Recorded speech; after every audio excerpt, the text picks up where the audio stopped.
And we are live. How's everybody doing? My name is Anthony Brian Logan, and you're watching and/or listening to ABL Live.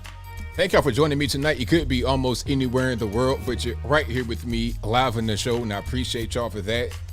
We got a whole lot going on all over the internets, all over mainstream media, social media, everywhere. Trucker Convoy in Canada, are they still going on? They have made a tremendous impact. And I hope that Canada wakes up to the data, to the actual science, and reverses all these ridiculous lockdown mandates and whatnot. We'll talk about that in a minute. Also, the whole Joe Rogan thing is continuing. The White House are now trying to put pressure on Spotify to do something with Joe Rogan. You got to censor him. You got to get him out of here. Now, it's very, how can I say? This is pretty familiar, right? You're having the government try to intervene with private business to control the flow of information. We'll talk about that in a minute. Also, Whoopi Goldberg has been suspended for 2 weeks as a result of her Holocaust comments on The View. And she's not happy at all. She feels like she said nothing wrong. We'll talk about that in a minute. Also, Brian Flores, former Miami Dolphins NFL football coach, is suing the NFL, talking about unfair and racist hiring practices. Jeff Zucker, the former boss at CNN, has now resigned due to an affair that came out. We'll talk about all those things and more on tonight's episode of ABL Live. And thank y'all for being here. Definitely appreciate you guys. If you guys enjoy the content in general, if you enjoy what you've heard thus far, please give the video a thumbs up, like the video, share the video, do all that good stuff. We got a whole lot going on. There's a whole lot happening, a lot of updates. You know, I've done quite a few videos. There's a lot of topics I cover on this channel, on my YouTube channel, on my social media, etc. But we got quite a few updates. But first, before we get into that, shout out to all the sponsors. Shout out to all you guys for watching, of course, and just sharing, super chatting, whatever you can, just liking the video, whatever you do, thank you. But shout out to the sponsors. We have the people that make the beautiful flags that are behind me, bhedesigns.com. Like I say in every podcast, I always get questions. Hey, man, where do we get those flags from? How can I get one of those flags that are behind you? Look no further than the description box where it says bhedesigns.com. Check them out. Get a flag just like that or one just for yourself, customized to you. You can get all kind of inscriptions put on it, whatever you want. Go to the website. It'll be right there. Again, bhedesigns.com. Check them out. Also, what we got? BHC Designs and PatriotPost.us, the best source of news and information anywhere on the internets. That link will also be in the description box. Check them out right now. Some of my content is on there. Other good content creators, they have their content on there. They have original articles. They got op-eds. They got memes. They got whatever you want. It's the best source of news, information, politics, political cartoons, whatever you want. Again, PatriotPost.us. Check them out through the link in the description box below. Also, check out my websites, ablmerch.com. It's running, it's rocking and rolling. You got hats, t-shirts, stickers, hoodies, mugs, and more that I designed straight on the website, ablmerch.com. That is ablmerch.com. And, of course, my regular website, anthonyblogan.com. That is ANTHONY, the letter B, LOGAN.com. Check it out. For every video I produce, I write an article. It might be a short one, long one, don't really matter, but I always source it. Everything's always right there. So if you have a question, if you try to fact check me, hey, go ahead and fact. You know what? I tell everybody, don't just take my word for it. Please fact check me. Please get down to the bottom of what I'm saying. So it's not just me talking crazy. I always come with real information that I source. It's to the point where sometimes I'll read my articles, not necessarily my articles, but I'll read other articles in my video and give my commentary on it so you know that I'm getting it straight from the proverbial horse's mouth. But again, AnthonyBLogan.com. That is ANTHONY, the letter B, LOGAN.com. Check it out. Now, we got a whole lot happening. Red Ben L says CNN stocks in free fall. You know what? I'm gonna start the whole thing right there with CNN. I'm definitely gonna talk about CNN first and foremost. Oh, and one last thing before we get into the topic, before we get into CNN and everything, the last thing would be go to train of thought lost because I saw that right there.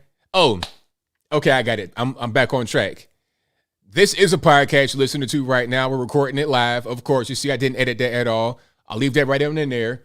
But it'll be available on an audio-only format over on your favorite audio streaming platform. So whether you have Google Play, Spotify, Stitcher, Anchor, Apple iTunes, etc., this podcast will be available at 8 a.m. Eastern tomorrow as audio only. So if you want to hear the replay, you want to hear the full thing, if you're a truck driver, if you have some kind of job where you can listen to podcasts, or you want to go on a long trip, a flight, whatever it is, it'll be available for free on those platforms at 8 a.m. tomorrow, audio only. So it won't kill your bandwidth or anything like that. You'll be good to go. But anyway, now let's get into CNN. Now, I got to get into CNN because this one is, man, okay. CNN, it sucks. We've all heard the chants. CNN sucks. CNN sucks. We've seen people like, who was that? I forget my man's name. That's all. Jim Acosta. You see Jim Acosta out there. Oh, I'm afraid because they're saying CNN sucks. All this, that, and the third. Matter of fact, I'm gonna find that clip right quick because that is the best. That's the most hilarious thing. Matter of fact, I think. Okay, here it is. Here it is. I want to talk to someone who was. All right. Matter of fact, this is perfect. Great way to start the podcast right here. Okay. So this is from August 1st, 2018. And this is Jim Acosta crying about people chanting CNN sucks at a Trump rally. Okay. So let's check it out. At the rally in Tampa last night, he's covered countless of these and has become one of the president's favorite human punching bags. CNN. A human punching bag. So basically they're calling Jim Acosta a human punching bag for Donald Trump. Chief White House correspondent Jim Acosta. Jim, we've seen your videos, and if you're watching the screen right now, it says HLN, but it's the same thing. HLN is a subsidiary of CNN. You know, I was asked to audition to go on HLN to be on SC Cup's show way back in the day, like in 2017, right when I was really first starting to get some steam. But I didn't even answer the email. I'm like, I'm cool. I'm gonna just, do my own thing. I don't want to be over on HLN. I mean, you could at least say, all right, we'll give you some CNN airtime. Don't put me on the JV network. That's not really the wave for me. I think I can get maybe, give me a weekend show at night on MSNBC or something like that. But anyway, I digress. I've been to these events too. I've met with countless Trump supporters. Even I was shocked at the level of vitriol that was aimed your way. Matter of fact, that's her right there. That's SC Cup right there. So I was going to be a guest panelist on her show, so I'm like, nah, I'm cool. Last night, give us an idea of what it felt like to be in the middle of it. Well, Essie, I mean, honestly, it felt like we weren't in America anymore. I don't know how to put it any more plainly than that. Americans should not be treating their fellow Americans in this way. But unfortunately, what we've seen, and this has been building for some time since the campaign, I've been talking about this as an issue since the campaign, when the president during the campaign referred to us as the dishonest media, the disgusting news media, liars, scum, and thieves, and so on. And then he. Okay, so they're not actually playing the CNN sucks, but right here, they're right behind him chanting CNN sucks, CNN sucks. And shout out to my guys, Blacks for Trump. They're real dudes. They were 100% real. I met them in Atlanta. I think they're from Miami. They were 100% real. The media try to say, oh, they put some black folks in some T-shirts, put them behind the president. They're not real. No, they were 100% real, and they go everywhere. I seen them in Tennessee. I seen them in D.C., Atlanta. I see them everywhere. They're real 100% dudes. He rolled that right into the Oval Office and started calling us fake news and the enemy of the people. He is whipping these crowds up into a frenzy. To the point where they really want to come after us. And, we have these bike rack like barriers around the press cage, as we call it, to protect us essentially from people who might take things too far. It's unfortunate because, and I try to calmly talk to a lot of these folks. So basically he was afraid of the people that were saying CNN sucks. But, it's okay. It's really okay. It's totally fine. I'm going to try to find the clip where they're actually screeching CNN sucks at him. I wanna hear that. Not screeching because they're not screechers. They're good people. With the Mueller Hold on, let me try to skip ahead here. Because I know if I try to find it on CNN, they're not gonna show it. It's funny how a lot of these old clips don't really stay on the internet too long because they don't want you to, we're starting to get kind of like China a little bit where they just take off stuff and they don't want you to hear it. That ain't the wave. So let's see if I can. Here's one where they're talking about CNN sucks.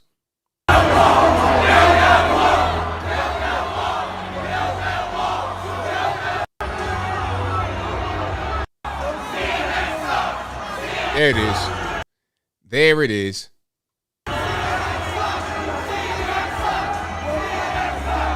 So you see Jim Acosta right there doing this report, and then you see CNN sucks behind him.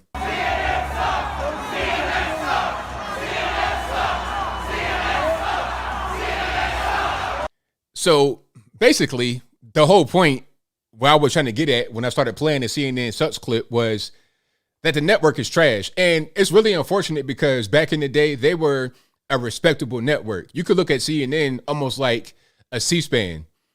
At least maybe I'm mistaken, but when I was younger, that's how CNN was. It wasn't like the way it is now. What it has become is we hate Trump, the network. That's what it's become. It's become nothing but a liberal parody of a news channel. It's garbage. And the guy who is responsible for this is Jeff Zucker, the former president of CNN. Now, Jeff Zucker got caught up in some nonsense over there because he was in a relationship with one of his coworkers. Now, he didn't do anything illegal. It was a consensual relationship, so it wasn't no sexual harassment or nothing like that, nothing like what Chris Cuomo was being accused of. We'll talk about that in a minute because it does tie into this. But it was consensual. The problem is that, number one, when the relationship first started, they were both married. Jeff Zucker was married with 4 kids, and the woman, I think her name is Allison Gollusk. That's a crazy name, ain't it? I mean, what is a Gollusk? Gollust, pardon me. Gollust. Allison Gollust. They are both married, not to each other, but to other people. He was married with 4 kids, and she was married. I'm not sure if she has kids or not. But the craziest part is right before they both got divorced from their spouses. And by the way, he got divorced in 2019, and she got divorced like 12 months earlier, and they had been dating each other for about 15 to 20 years. You understand? Because before Zucker came to CNN, he was working at NBC with Allison Gollust. So he comes to CNN back in 2013. The first person he hires is Allison Gollust. So he takes her with him. You see how that works? He became the president of CNN in 2013. His first hire is his girlfriend from NBC. So that ain't nothing really but just some nepotism, I guess you would say, and a prior relationship in a serious way. But the point is that they were both married, and the crazy part is that they lived in Manhattan, and they had this luxury apartment. Speaking about Jeff Zucker and his wife and his kids, had luxury apartment. What he did was move her and her husband in their apartment above them in the same building. It's like, sir, can you get any more obvious? Like, basically, what they're saying is this was an open secret. Everybody knew about it. Everybody in the whole industry knew that they were an item. That's just what it was. But see, the problem is you got certain kind of things you have to adhere to in your contract. There's certain things you must do as a CNN employee, because even though he's the president, you're still an employee, right? It's like being a CEO. You may not necessarily be the owner as well. You are an employee. I don't think Jeff Zucker owns CNN, not at all. So he has bosses too. But as a CNN employee, especially like a higher up like that, if you are with someone, a subordinate or whoever, you got to disclose that because that can get really messy. It can get really weird. You got to disclose that, but he didn't disclose it. Now, here's what happened. Chris Cuomo had some Me Too allegations against him, just as his brother, Andrew Cuomo, the former governor of New York, did. So during the investigation of Chris Cuomo, here comes the relationship between Allison Gollust and Jeff Zucker.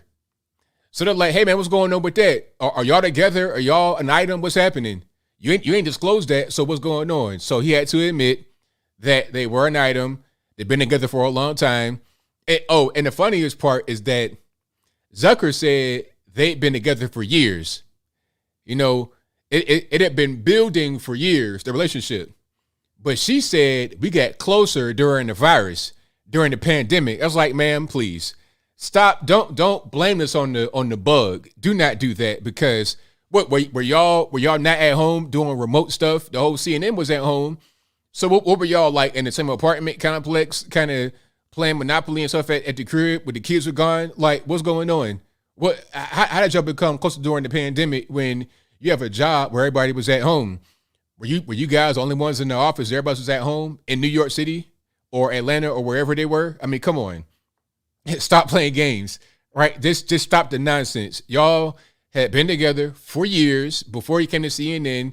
When y'all were at NBC, this has been going on for a long time, but y'all ain't really want to tell nobody as far as a public disclosure. Y'all kept it on the down low, because when they first started, y'all both married. And that's a big no-no, because in certain states, if there's infidelity, you can get torn off legally. If a divorce is filed and one party was seen to be cheating, that's big money. You're talking about millions of dollars, so you can't do that. But I digress. The whole point is that the relationship, it got caught up in the whole Chris Cuomo investigation. Now, why was it caught up in the Chris Cuomo investigation? How do Jeff Zucker, Alison Gollust, and Chris Cuomo connect? Well, Alison Gollust used to work for Andrew Cuomo in New York City, or New York State, when he was the governor. She was PR for him, the same way she was PR for NBC and CNN. You see what I'm saying? So I'm not sure if she's filed any kind of Me Too allegations against Andrew Cuomo the same way others have, but she worked for him. Matter of fact, there's a video, not a video part, but there's a picture of Allison and Andrew Cuomo. I'll put it on the screen right quick.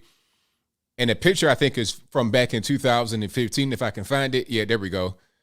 So since she worked for Andrew Cuomo as PR, and the whole Chris Cuomo thing came out, remember when they said that Chris Cuomo was able to collude with people and collude with Andrew to help cover up all the allegations against him?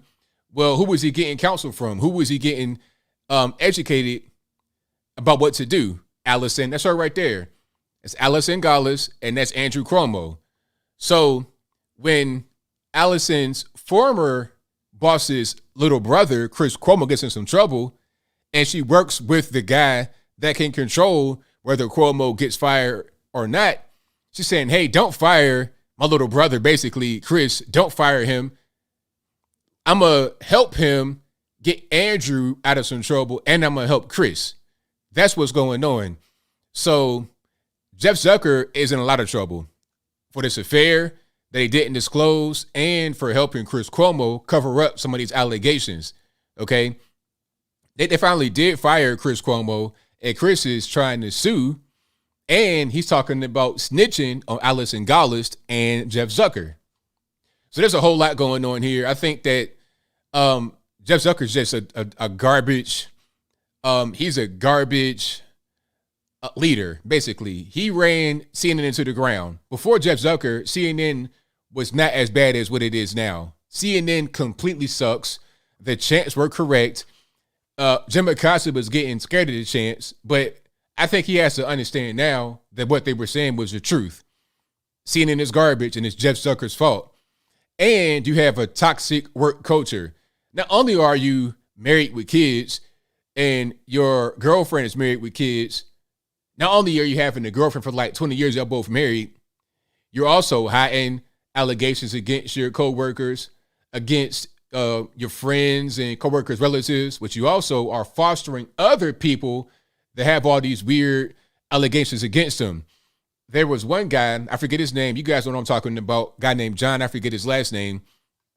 But he had allegations against him about some improprieties with, his name is John Griffin. He had improprieties with children. Okay, so that's a CNN producer. Then you have Don Lemon, got accused of harassing the man sexually.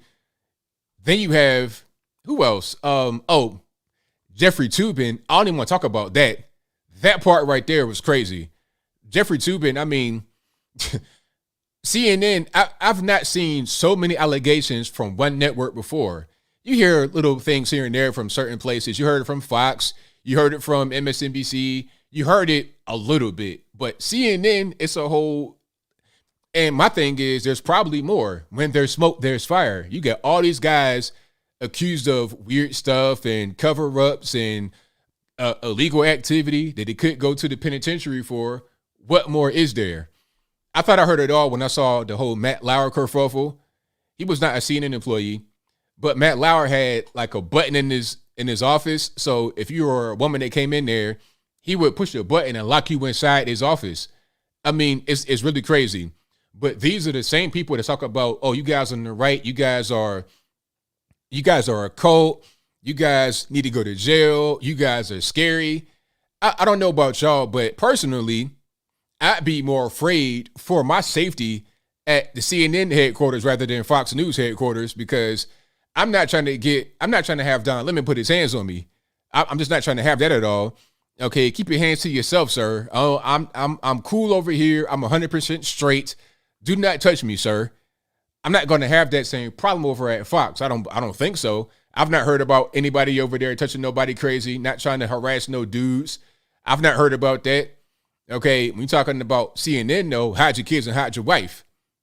I think Jeff Zucker resigning is maybe a smokescreen a little bit, because there's a whole lot of stuff happening at CNN. They should shut it down all the way. In my video, I was talking about maybe they could turn it around and fix it, but I don't think so. I think when something's rotten to the core like this, go ahead and just get rid of it. Okay, you got a rotten apple, and there's nothing on the apple you can save. It's totally rotten to the core. Just throw it away. Grow a new apple. Figure something else out, because CNN, that ain't the wave. It's 100% the Titanic. Bam Bam. It's 100% the Titanic. You got to get off. You got to get off. Get on the raft. Get on a little piece of plywood that you couldn't put two people on for some reason. Do something. Get a life jacket, because it's over. It's totally a wrap. And the other networks ain't too far behind. Speaking about television and controversy, let's talk about Whoopi Goldberg right quick. Now, Whoopi Goldberg has really done it. She put her foot square in the mouth, right? And I don't feel any sympathy for her. I don't feel bad. I feel like she earned it 100%. And by the way, her real name, Whoopi Goldberg, that's like a pseudonym. It's like a little stage name. Her actual name is Karen Elaine Johnson, and then Karen is spelled Caryn. So her name is literally Karen. Can't make it up. I promise. I'm not making it up.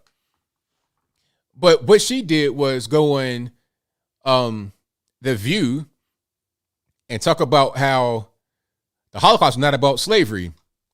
Pardon me. The Holocaust is not about racism. But my thing is, okay, Whoopi Goldberg is just ignorant. She doesn't understand racism or any kind of ethnic conflict between peoples. She doesn't understand that, because her view of racism is just black and white, like in America, and just color. But the whole color racism, that's kind of almost uniquely American. I want to say almost uniquely American, because that wasn't really a thing before America was created. Before that, there was conflict among people that looked the same. Or they may look different, but it wasn't really about race. It was about where they come from. Just like with Asia, you got the Chinese, Japanese fighting, the Mongols. They all look the same if you don't really know any better. If you're just a person that's coming from a place with no Asian people at all, and you come across a Korean, a Chinese, a Japanese, a Mongolian, or maybe even like a Filipino or something like that to a certain extent, they'll look pretty much the same. If you see a Uyghur next to a Han Chinese, you be like, what's the difference? It's a big difference. It's a world of difference between the Han and the Uyghurs. The Uyghurs are Muslim. They are generally agrarian. They're farmers. They look kind of different. They live in a different part of the country. They don't speak Mandarin Chinese for the most part. They don't write in a Chinese script, if I'm not mistaken. They're not Chinese. They are in a place that's technically in China. They call that Xinjiang province, but really it's called East Turkestan, because it's right there next to Kazakhstan and Uzbekistan, Kyrgyzstan, Tajikistan. It's part of those countries. If you go to Kazakhstan, they're probably more closely, they're probably closer to the Uyghurs than Han. But Kazakhstan is a former Soviet republic. You see what I'm saying? So it gets a little different. The point is that the Chinese aren't all just one. They're not all just one people. Different languages, culture, religion, all of that is different. North Korea and South Korea are different. They weren't different a while ago, but they are different now. And it's to the point where if you're in the South, you could tell a Northerner by looking at them. My whole point is that she doesn't really understand racism beyond what she has been taught as far as American stuff. Like, okay, here's a white person and they don't like black people because of how they look. Therefore, that's racism and that's it. So when she sees the Holocaust and she sees the Jews and the Nazis, she's like, oh, that's white on white crime. No, they're fighting among themselves. But that's not how it is at all. And as a matter of fact, Hitler said in Mein Kampf that the Jews want to identify as a religion, but they're a race. So in his own words, it's about race. But to get caught up on white versus black and all of that is ignoring a lot of what the conflict in the world has been about since the beginning of time. From the very beginning, it's been about differences in people, different languages, religions, cultures. That's what it's about. Not necessarily about the color of your skin.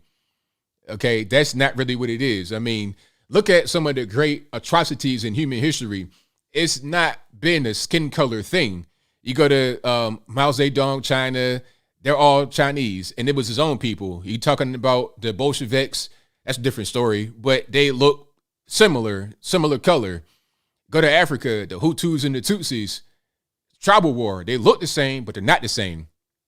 Even go to Nigeria, where it's one country, but it's a European outline of a country. It's not really a country as far as people that live there.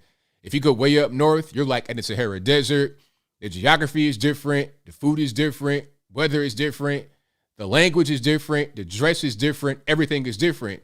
They look kind of like how I look at my face, as do the Southerners in Nigeria, but they're not the same at all.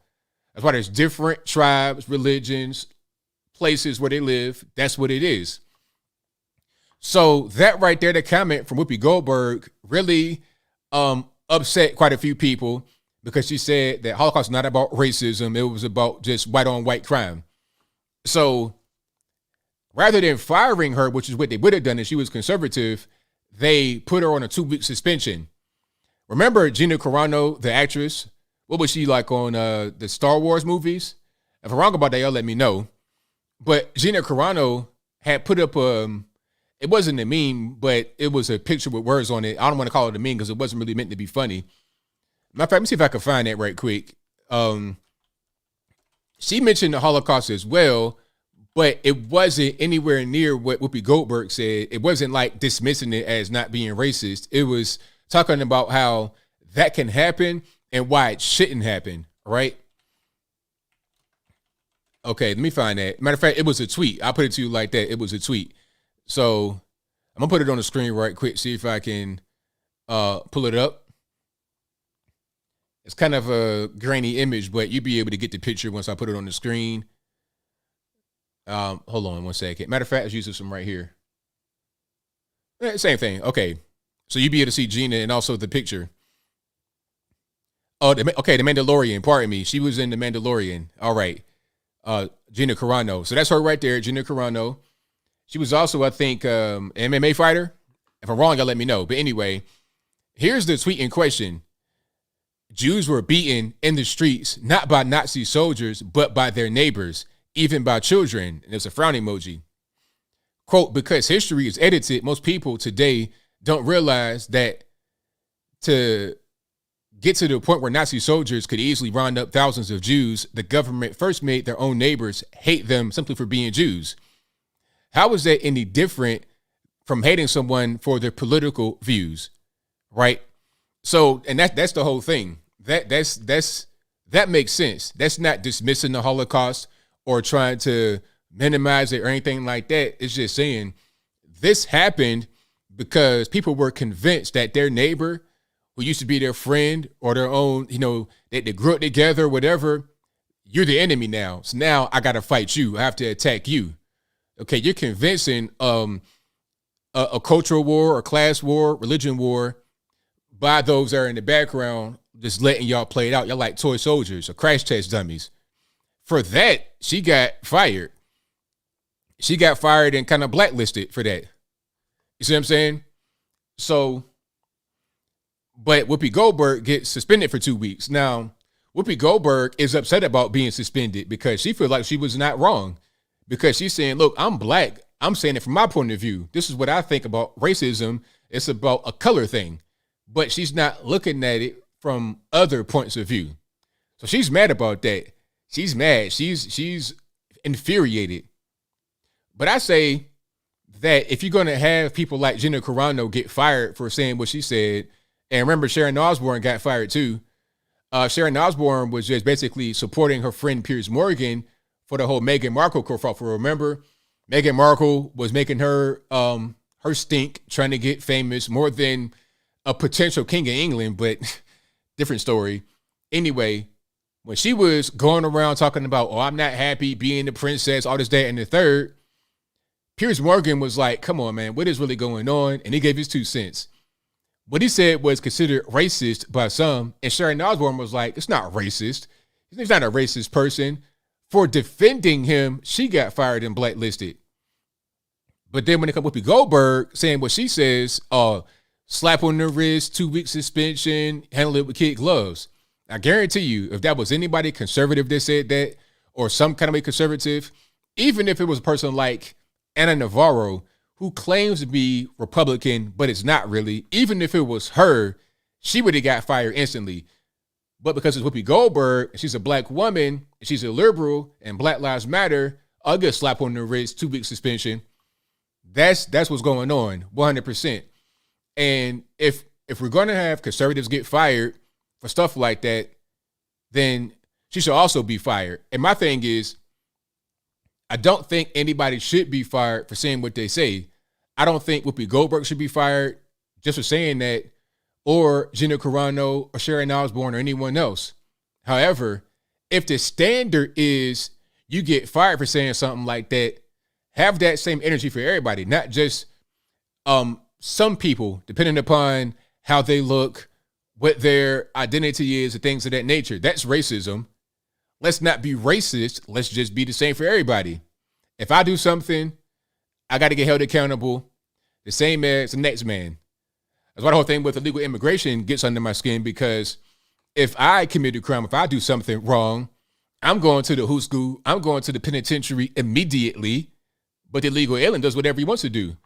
If you're an illegal alien, hey man, look, I know you came into the country illegally. I know you got fentanyl in your backpack. I know you're doing all types of wrong things, but here's a plane ticket to anywhere you want in the country. Here's some food stamps, some EBT, all that stuff. Eat to your heart's content. Do whatever you want to do. That's unfair. That's not right. That should be what's going on right now at all in the USA. Not in the least bit. So if you're going to have a standard, let's stick to it. But I think the standard should be, you should be able to say things like that without getting suspended or fired.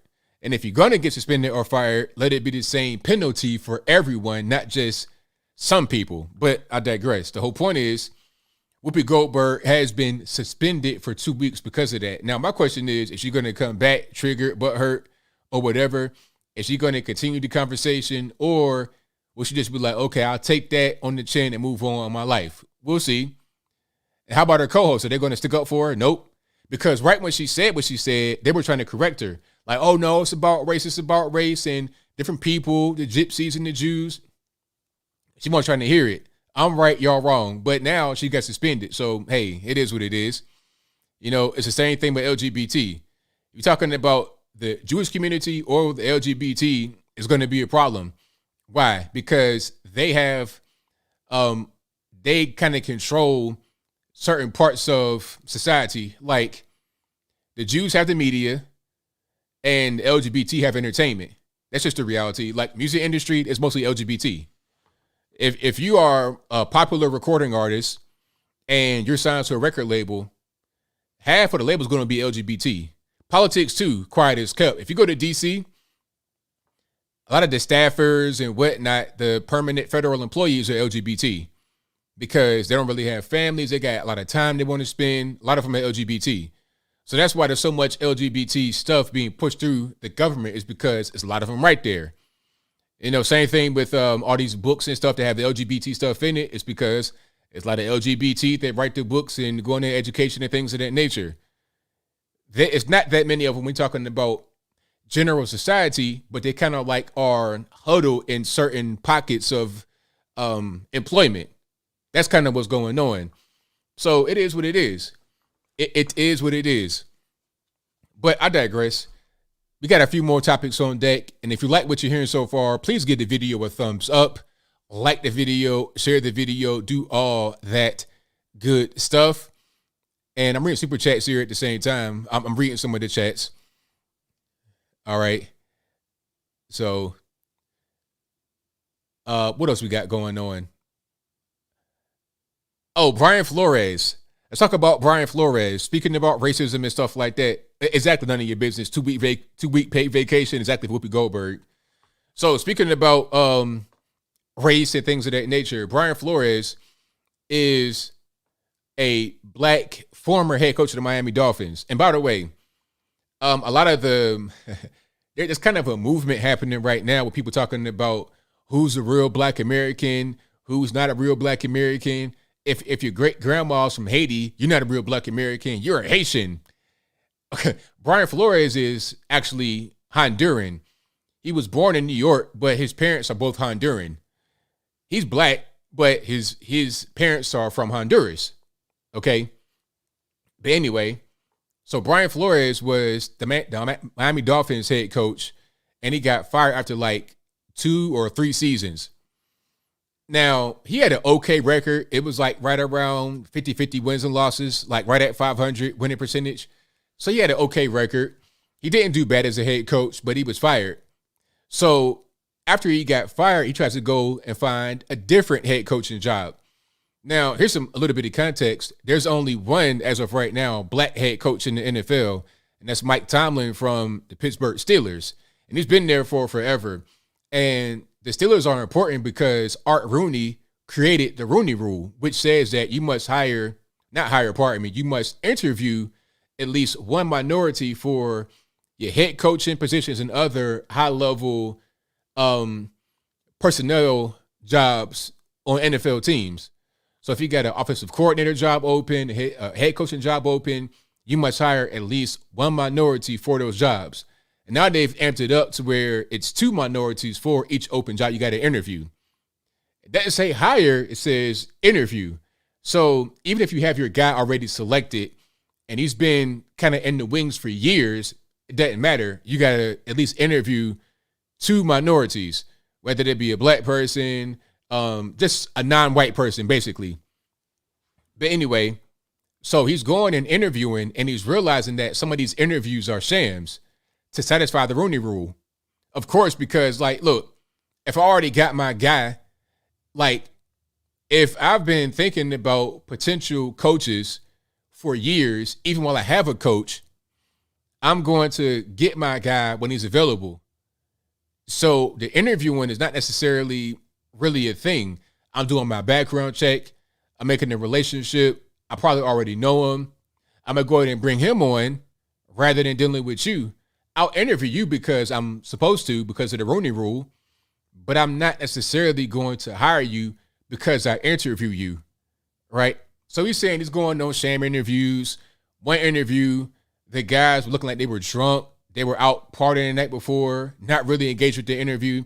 It's like some of these guys when they go to find a job and they're in their slippers and they're acting crazy. They're not really trying to get work. They're trying to continue to get the unemployment benefits. They say, hey, man, I was out there. I was looking for a job, man. I was looking really hard, but I couldn't find one.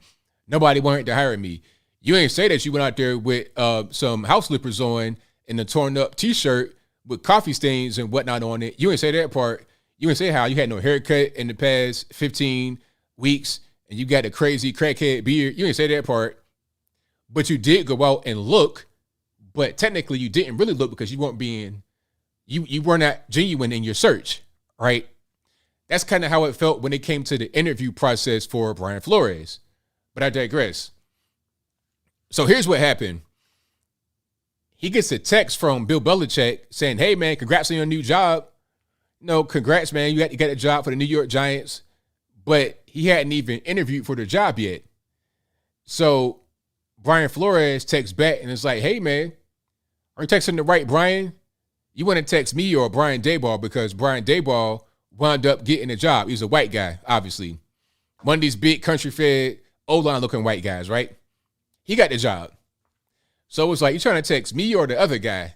He was like, oh, man, I'm sorry I effed it up. I was trying to text Brian Daboll. Now, remember, this is before Brian Flores even interviewed for the job. He was scheduled to interview, but he hadn't interviewed yet, which means that the job was already gone. There was no point of the interview because it was already taken. So it was going to be a sham interview. Now, is that racism? I don't really know. I don't know if it's racism. I think that what's happening here is that he's suing the NFL because of unfair hiring practices, unfair interview, racism in the hiring process. But I'm not sure it's racism, though, because I think what happens is they're getting the best guys for the job, and also there's nepotism involved. You know, you got a lot of coaches that bring on their sons and their friends and things of that nature that they already know. That's just kind of what it is. And maybe, just maybe, out of all their research, out of all their planning and plotting and whatnot, they're bringing on the best guys for the job. Just maybe. And even if it was, okay, I want to hire him, I feel comfortable, this is who I want. How are you going to change that? And how are you going to prove that it's about race? How can you force someone to hire a guy because he's black or because he's some other kind of minority? How can you really do that? How are you going to really make that happen? I don't really understand.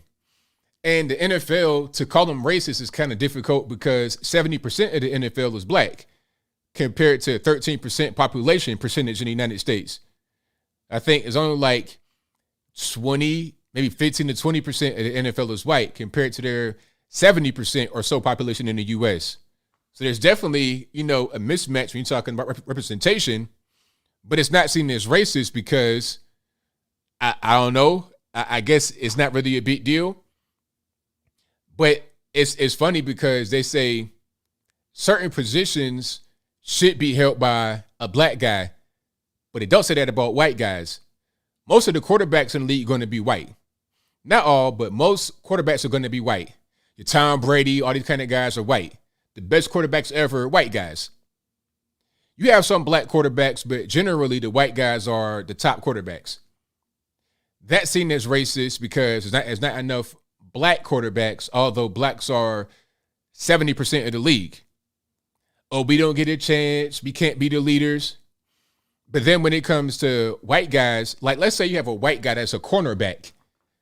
It's like a joke. Oh, you got a white cornerback? Really? How you do that? How is he going to run? He's slow as molasses.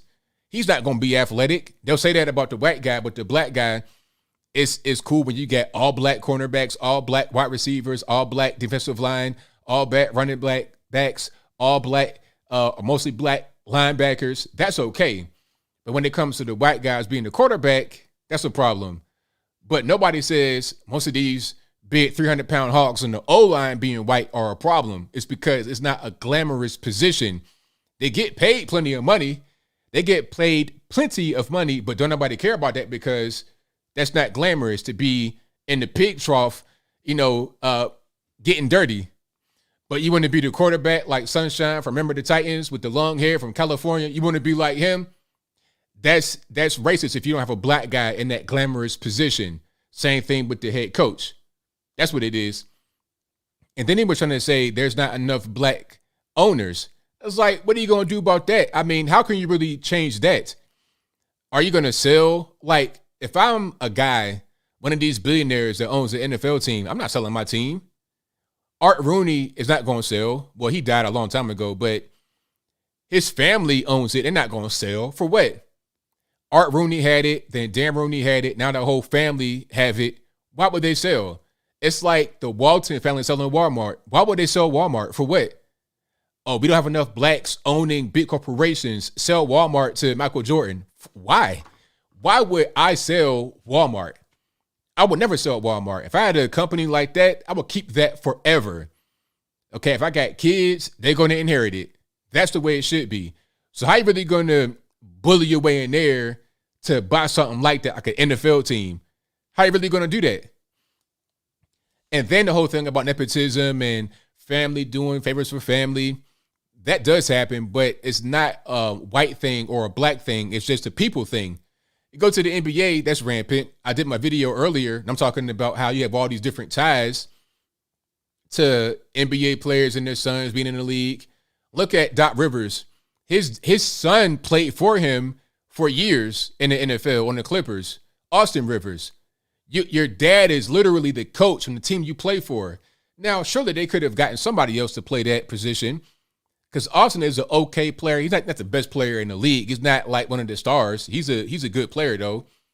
But it could have been somebody else in that position. But why would your dad not want you on the team if he can't have you on the team?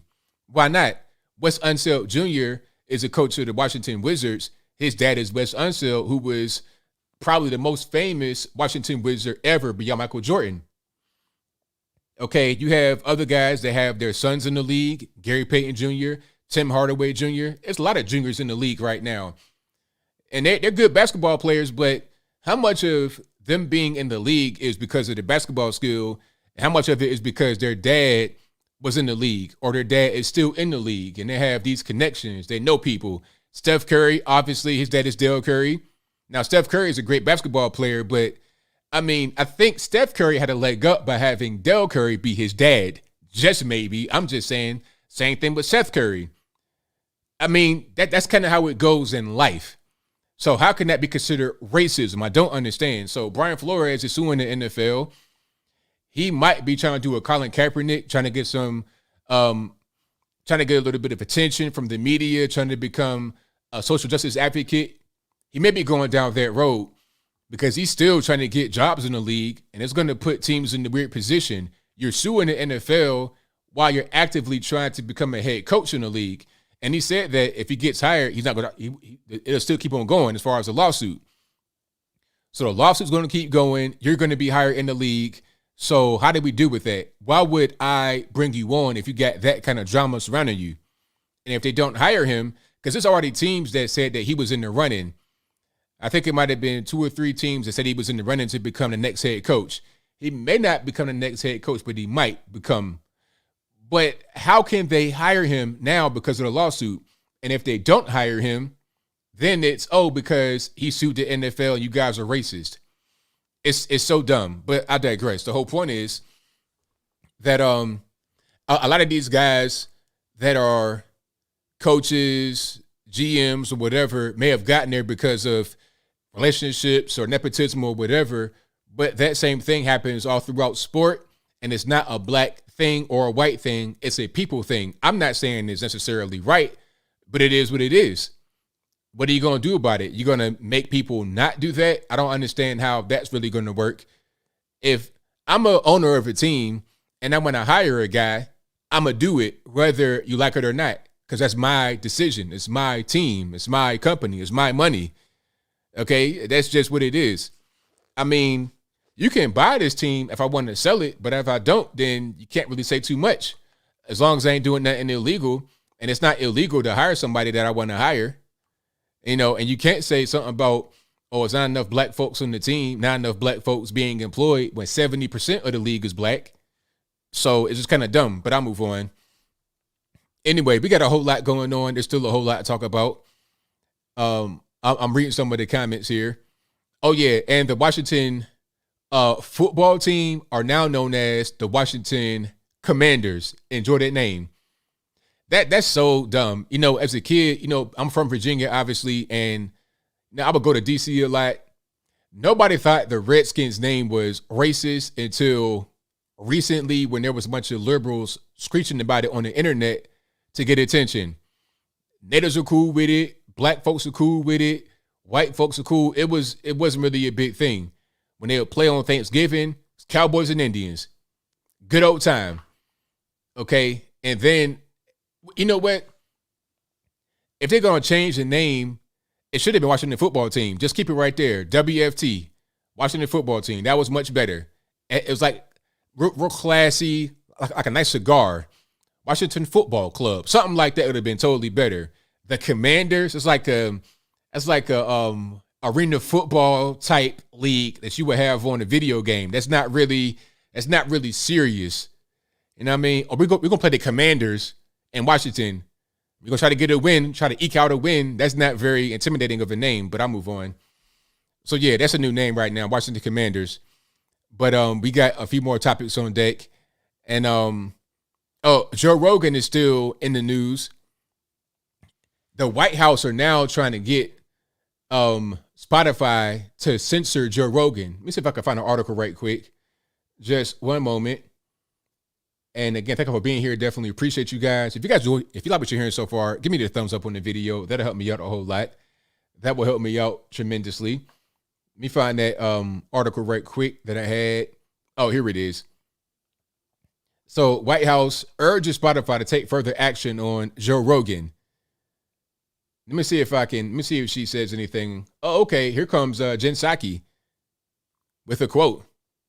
On MSNBC about Joe Rogan's vaccine comments on Spotify, and he said that tech companies have an important role to play in stopping misinformation because they are the predominant places where misinformation spreads. Does the White House and the administration think this is a satisfactory step? Our hope is that all major tech platforms and all major news sources, for that matter, be responsible and be vigilant to ensure the American people have access to accurate information on something as significant as COVID-19. That certainly includes Spotify. So this disclaimer, it's a Spot who?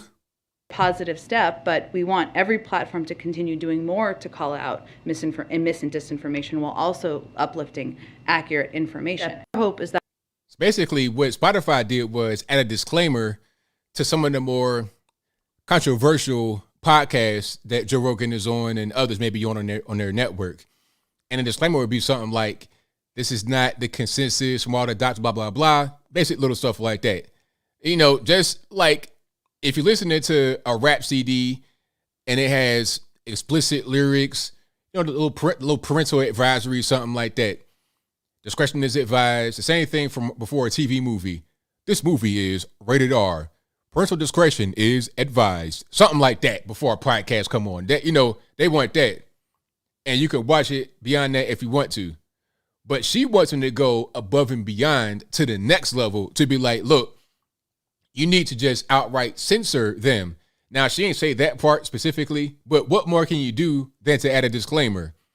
You're saying, hey, this is not necessarily the expert opinion. Contact your doctor, X, Y, and Z. That's not going to be enough. You got to do more. Not just Spotify, but other platforms. Now, why is that coming from the White House? Why are they the ones saying it? It's because they want to be the ministry of truth. They want to be the ones that disseminate, quote unquote, real information. Although from day to day, they say something different. First it was wear a mask, don't wear a mask, wear 2 masks, 3 masks, masks don't work. The Omarion is not really deadly, X, Y, and Z. They don't know what's going on. They pretty much are saying whatever they can and just seeing if it just sticks. Throw it out the wall, stick on the wall, then it's going to be good. If it slide down the wall, change it up, do something else. That's what's going on. So, yeah, that whole thing is kind of ridiculous. All right. Let me see. PMRC, what is that? Ministry of Truth, that's what's going on right here. I'm not sure what PMRC is. So, yeah, shout out to Jen Psaki and the entire administration for being quite ridiculous on this whole thing. And you know what? The more they try to ban Joe Rogan, the more people are going to listen because they're going to understand that what he's saying needs to be heard. You see what I mean? That's kind of what's going to go on. Anytime I see a Facebook fact checker type situation on any kind of meme, I'm gonna look at it and see what's going on because I probably need to see it. It's probably something good. All right, but what else we got going on? Did I get to everything I wanted to get to? Oh, the trucker convoy. Did I get the trucker convoy? Yeah, the convoy is still going on as far as I know. I mean, there was one video of a guy freaking out because he hadn't been sleeping because of all the honking. And it's like, look, man, we got to get back to normal as far as all these ridiculous mandates and regulations and lockdowns. I think they've eliminated all restrictions in Norway or Denmark, one of these Nordic countries. No more restrictions, no more nothing as far as the virus. The virus is over. If you're still wearing a mask voluntarily, why? Why? It's over. It's a wrap. People are not believing the media anymore. That's why people like Joe Rogan are so popular. Brian Stelter, I saw him. If you didn't see my clip I played before, Brian Stelter was talking about, why is Joe Rogan so popular and they don't want to hear us anymore? It's because you guys are telling lies and everybody knows it. That's what's going on. That's what's happening. Nobody wants to hear you and your nonsense any longer. We want to hear the truth. So we're going to go to where the truth lives. That's just that. It ain't really nothing else to it. But people like Brian Stelter, CNN, the old squad, they don't really understand these things. They don't really get it. They can't really compute. But that's what's happening.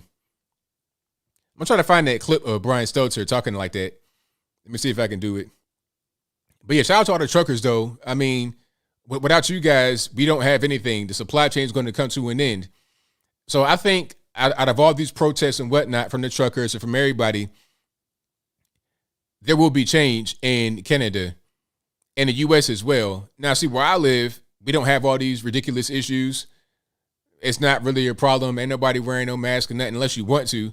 I still see some people that's kind of older. They're wearing the masks. Now, I'm not saying everybody that's beyond 55 is going to wear a mask, but that's generally who I see wearing it. And not all of them are wearing the mask. A lot of them are just living their life like normal. Okay. But for the most part, the whole mask thing is a wrap. That ain't really going to happen no more. So hopefully we get the entire country on that wave and not just one part of the population. Let's get everybody on that. CNN ratings are less than 1.0. Joe Rogan's are 11.0. It's like they know they can't really compete. Legacy media, old school media, know they can't compete with the internets. It's over. It's a wrap, especially nowadays with streaming. You get your alternative media from the same wire as your legacy media. So why would I watch legacy media when I can watch alternative media and I'm getting better information from alternative media? The things they say right now on legacy media, we were saying 2 years ago. Said it 2 years ago. And the reason why they are now saying it is because it's okay. They've gotten their approval to say it. They knew that it was true 2 years ago, but they were not approved to say it. It was not part of the program. It was not politically expedient to do so. But we don't care about that over here. We just say what the truth is and have that be that. Have that be that. We've saved lives doing it our way. The government, if the government were the only source of truth and information, man, you wouldn't know about IVM, HCQ. People would be dead. Joe Rogan was able to fix himself in one day. Now, what if he didn't have that alternative information? What if he was not able to get his point of view across to millions? We are more effective than the government at being able to feed ourselves and treat ourselves and all that kind of stuff. The government just get in the way. They put red tape, bureaucracy, and they siphon money. They print money for no reason. Okay, where did all that stimulus money go? PlayStation 5s, trips to Miami, clothes. Matter of fact, hold on. I'm gonna find this clip right quick because I've said it before on this channel, but I gotta find the clip where there was a woman, a black woman, and she is a landlord, and she evicted her black female tenant. Now you don't see the tenant or anything, but you see what's left behind. The tenant destroyed the house, left water running and stuff on the ground, all types of stuff. Now, during the scamdemic, this woman had a job, was working, and was getting benefits, all kind of stimmy money, but not paying the rent. Not even paying the rent. not paying anything, just nothing. There's all kind of programs to help her. Nope, not doing nothing. Just refusing to pay, although she's getting money from the stimmies and her job. What was she buying with all her money? Gucci, Prada, Louis, Mercedes-Benz, all that. Matter of fact, I gotta find that. I have to find this. So y'all give me one second here. Okay, I found the person, but now I gotta find the actual eviction. Okay, hold on one second here. And while I find that, give me some likes on the video. That'll be fantastic if you can do that for me. Okay. Oh, here it is. Here. According to the Washington Post. Sorry for the loud noises. RIP headphone users. But here's the video in question. Now, this is her going into the house. There's no sound on it. I just want you to see what's going on and what she did. Look, you see water damage on the top because the person left the water running. So you have all kind of water damage. That's got to all get replaced. You know what? And I know how it's going to be replaced too, because where I was living at before, my mom's house is like that in the front, not with the water damage, but with the that kind of window that comes out. And during the hurricane, we had some water damage and it looked just like that. And then right before the ceiling collapsed, we were in the house, had to move the table out the way, and it came straight down. It was a light right there, and then the drywall, whatever, came straight down on the ground. And we got it repaired. My uncle came through, repaired it, had a sander, the whole thing. That's gonna come straight down. That's all got to go get repaired. And then if you get any kind of insulation or whatever, any kind of wiring, it's going to be toast. But anyway, so the house got destroyed, and I'm trying to fast forward to see, you can see the items that the person had in the house. Okay, nice little bed frame, all kind of clothes, shoe boxes and stuff on the ground. Hold on. Now, is that a guitar? What is that? That's a guitar on the top of the washer and dryer? Yep, a guitar. Ain't nobody playing no guitar in that house. You already know what it is. It's just people just buying stuff. This is what they were doing with the stimulus money. Okay, hold on. Let me see if I can find a little bit more. So all kind of furniture, flowers, dead flowers. People were just buying ridiculous stuff. Furniture, a lot of renter center type stuff, all types of cords, internet, boxes of stuff everywhere, everything. So yeah, I mean, people were just buying trash with their money, not paying no rent, just doing whatever. But yeah, you gotta look at this fully. This is, her channel is called Fun and Budget with Tanisha Davis. Y'all check her out, because this whole video, if you watch it like through, you're gonna see shoe boxes, clothes, baby supplies. There were a bunch of adults living in this house, not just one person, some struggling single mom. You had adults living in there, working with kids and everything else. It was crazy. So basically, my point is, during the scamdemic, all the money that went out, it just went to people. Like, here's something I saw. I forget. Matter of fact, it was Omi and the Hellcat. Shout out to you, man. I was watching the clip from Omi and the Hellcat, and he said that he spoke to a very rich person in LA. And he was like, man, you made a lot of noise from your couch. Imagine if you were out in the world really moving and shaking, you'd be the 1%, the top 0.1%. You'd be really, really, really rich. You make money from your couch, but you can make much more if you were out there in the general public. And he said that if you took all the money in the world and gave it out, if you took all the money in the world and gave it out to each person evenly, in 50 years, it'd all back in the same hands it was to begin with. You see what I'm saying? Because people don't always understand how to do with money. They don't have the mentality to really go out there and make things happen. They just don't have it. In 50 years, it all back in the same hands.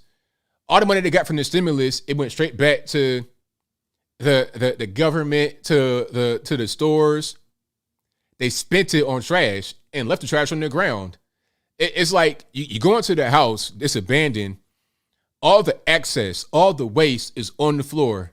All the stimmy money is right there on the ground. They pretty much gave it away, burned it up. That's what's going to happen. So all this about, fight for 15, income inequality, you have to get people in the right mind state to be able to get money and do something with it. If they're not there, then they're not there. It's not going to matter if you give all the money out evenly. It'll go right back to the same hands. Right back to the same. 5 years, not 50. Probably so, NKM. Probably so, 5 years. You know, like I always talk about the Family Guy episode where they win a lottery and then they go broke immediately. They win it 2 or 3 more times and get broker each time. It's because that's just what they are going to do. That's their mind state. That's their mentality. That's what they know. They don't know anything about how to make that money grow or work for them. It is what it is. The LA train tracks, correct. That's where it's going to be. Right on the LA train tracks. You know, a lot of that cheap Amazon Chinese crap right on the floor. Stimulus money gone. It's like the whole thing with the PS5s. People think that you couldn't get a PS5 because of scalpers. Scalpers took like 5 to 10% of the total stock. 5 to 10% of total stock. So 90% were bought by people. The problem with the lack of PS5s is production problems. But the main thing is that everybody got money. Everybody has stimulus money. Everybody's bored. So everybody has the cash to get a PS5. And then the next week, they're like, hey, man, I'm broke again. Where's the next stimulus check? People are, not everybody, not you guys. You guys are brilliant. But I've seen it on the internet. People are saying, hey, we need lockdown part X, Y, and Z because we want more stimulus money. People are trading their freedom for $500. So when Kanye says slavery is a choice, at a certain point, he's right. At a certain point, he's right. I'm not saying slavery was always a choice, obviously. But if you want the lockdowns to return for a stimulus check of like $1,000, $500, you want to be a slave. That's your choice. And speaking about lockdowns, a study came out that said that the lockdowns only reduced virus mortality by 0.2%. So by 0.2%, that is what the reduction of deaths was from the lockdowns. Now, here's a question for you guys, rhetorical or whatever. Do you think that the lockdowns were worth it to eliminate 0.2% of virus deaths? Not even the full 1%, less than a fraction of a percent, 20% of 1%. Okay, less than half of 1% was prevented because of the lockdowns. Was it worth it? I don't think so. Matter of fact, hold on. Let me see if I can find that study right quick. I have sources always. I always have sources. So let me pull it up right quick. But was it worth it? I don't think so. And I think that we all knew that from the beginning. This whole lockdown thing is just foolish. And quite frankly, I think that it probably aided in the spread of the bug because of the proximity of people. Like if you get locked down in your house and somebody has it and you're around them all the time, you're probably going to catch it. You're not able to go outside and get new air and things of that nature. It's dumb. So in Australia, it's like, what are y'all doing? What are you doing in Australia? I presume that in Australia, they have more people that are physically fit than maybe like the United States. So maybe there's not necessarily a really high death rate over there because of that, not these ridiculous measures they got going on. So here's the source. Okay, this is on Daily Mail.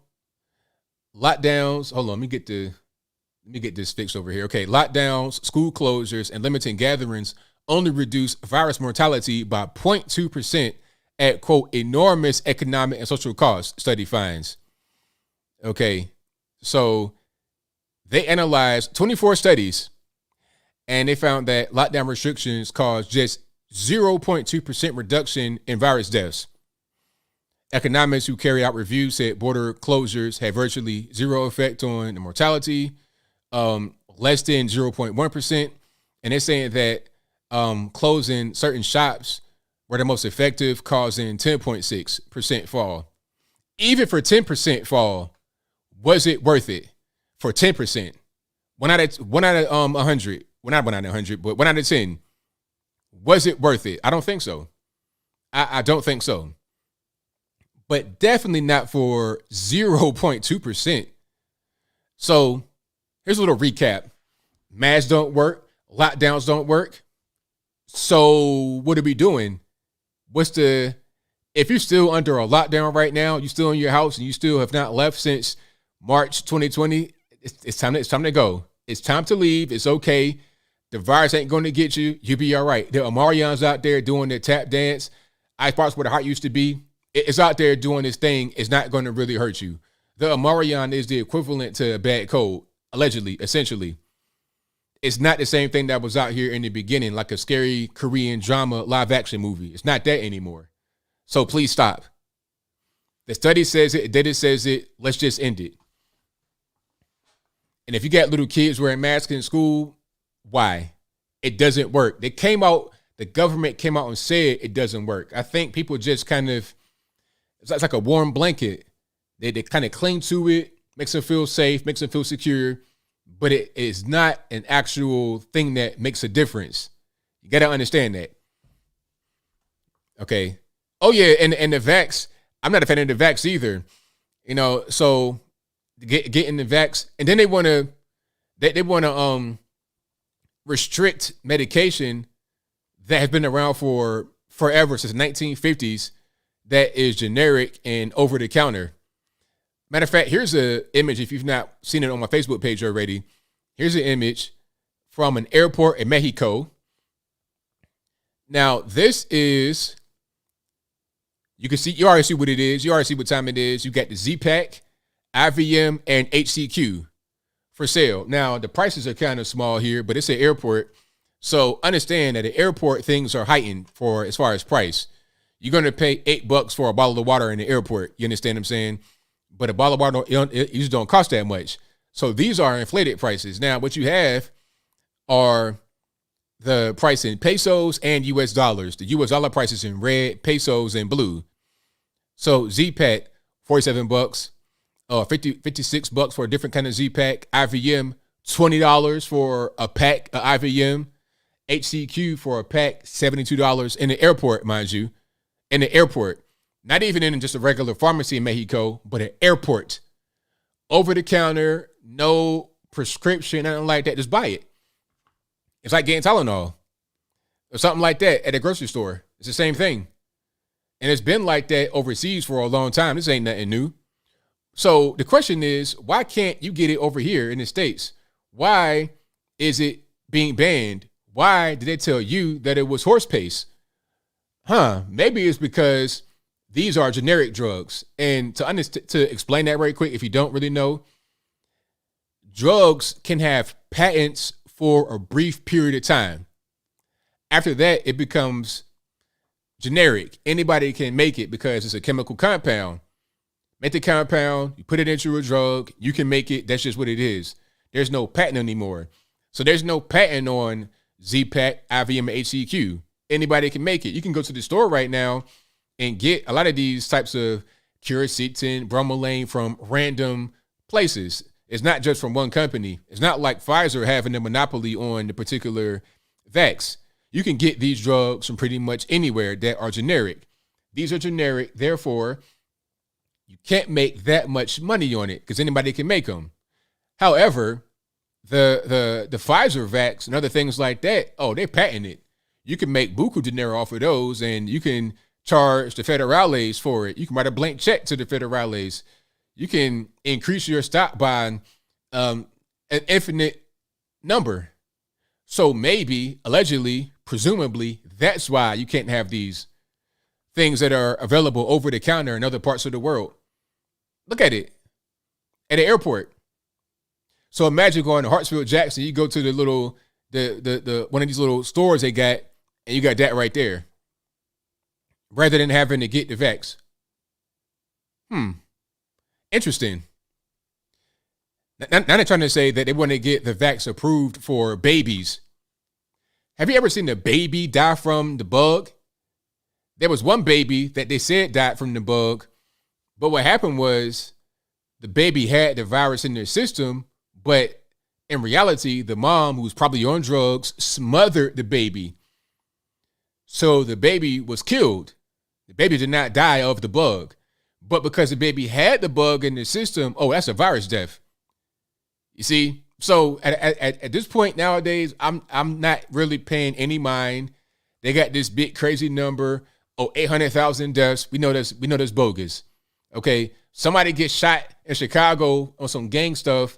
They take him to the hospital. He was coughing. Okay, he died from the bug. Maybe he coughed because it was blood coming up. He's dying. I digress. The whole point is that this whole thing is a sham. It's a farce. It's a hoax. And I'm over it. And hopefully you guys are as well. Hopefully so. Right. Died with the bug, not from the bug. But they keep making these words mean different things. Oh, we had the bug in the system. Therefore, he died of the bug. It's a bug death. No, it's not. He died from a car accident. He died from getting shot. He died because he was 1,000 pounds and his heart gave out. That's why he died, not because he had the bug. But again, we'll move right along. If you enjoyed the content tonight, please give the video a thumbs up. Like the video, share the video, do all that good stuff. I got super chats on deck. I'm going to read right quick, and then we're going to get to the calls. The number to call is 434-658-1220. Again, 434-658-1220. We're going to get to that in just a minute, so y'all hang tight. And so let me see here. All right. Shout out to, hold on. I'll get to the first super chat right here. Shout out to Fauna Faye, who says, so funny, Whoopi and the gang are now against cancel culture. Let the swamp drain itself and get some popcorn. Exactly. Matter of fact, hold on. That's a great super chat right there. I have a video that corresponds to that. Let me see if I can dig it up right quick. Y'all give me a second. I know I had it right here. Here we go. Here we go.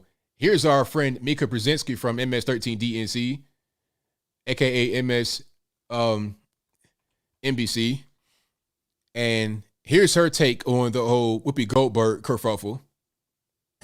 This is something that is just going to start getting ridiculous. I mean, if Whoopi Goldberg is canceled, that would be the end of this all. This cancel culture is getting so out of hand.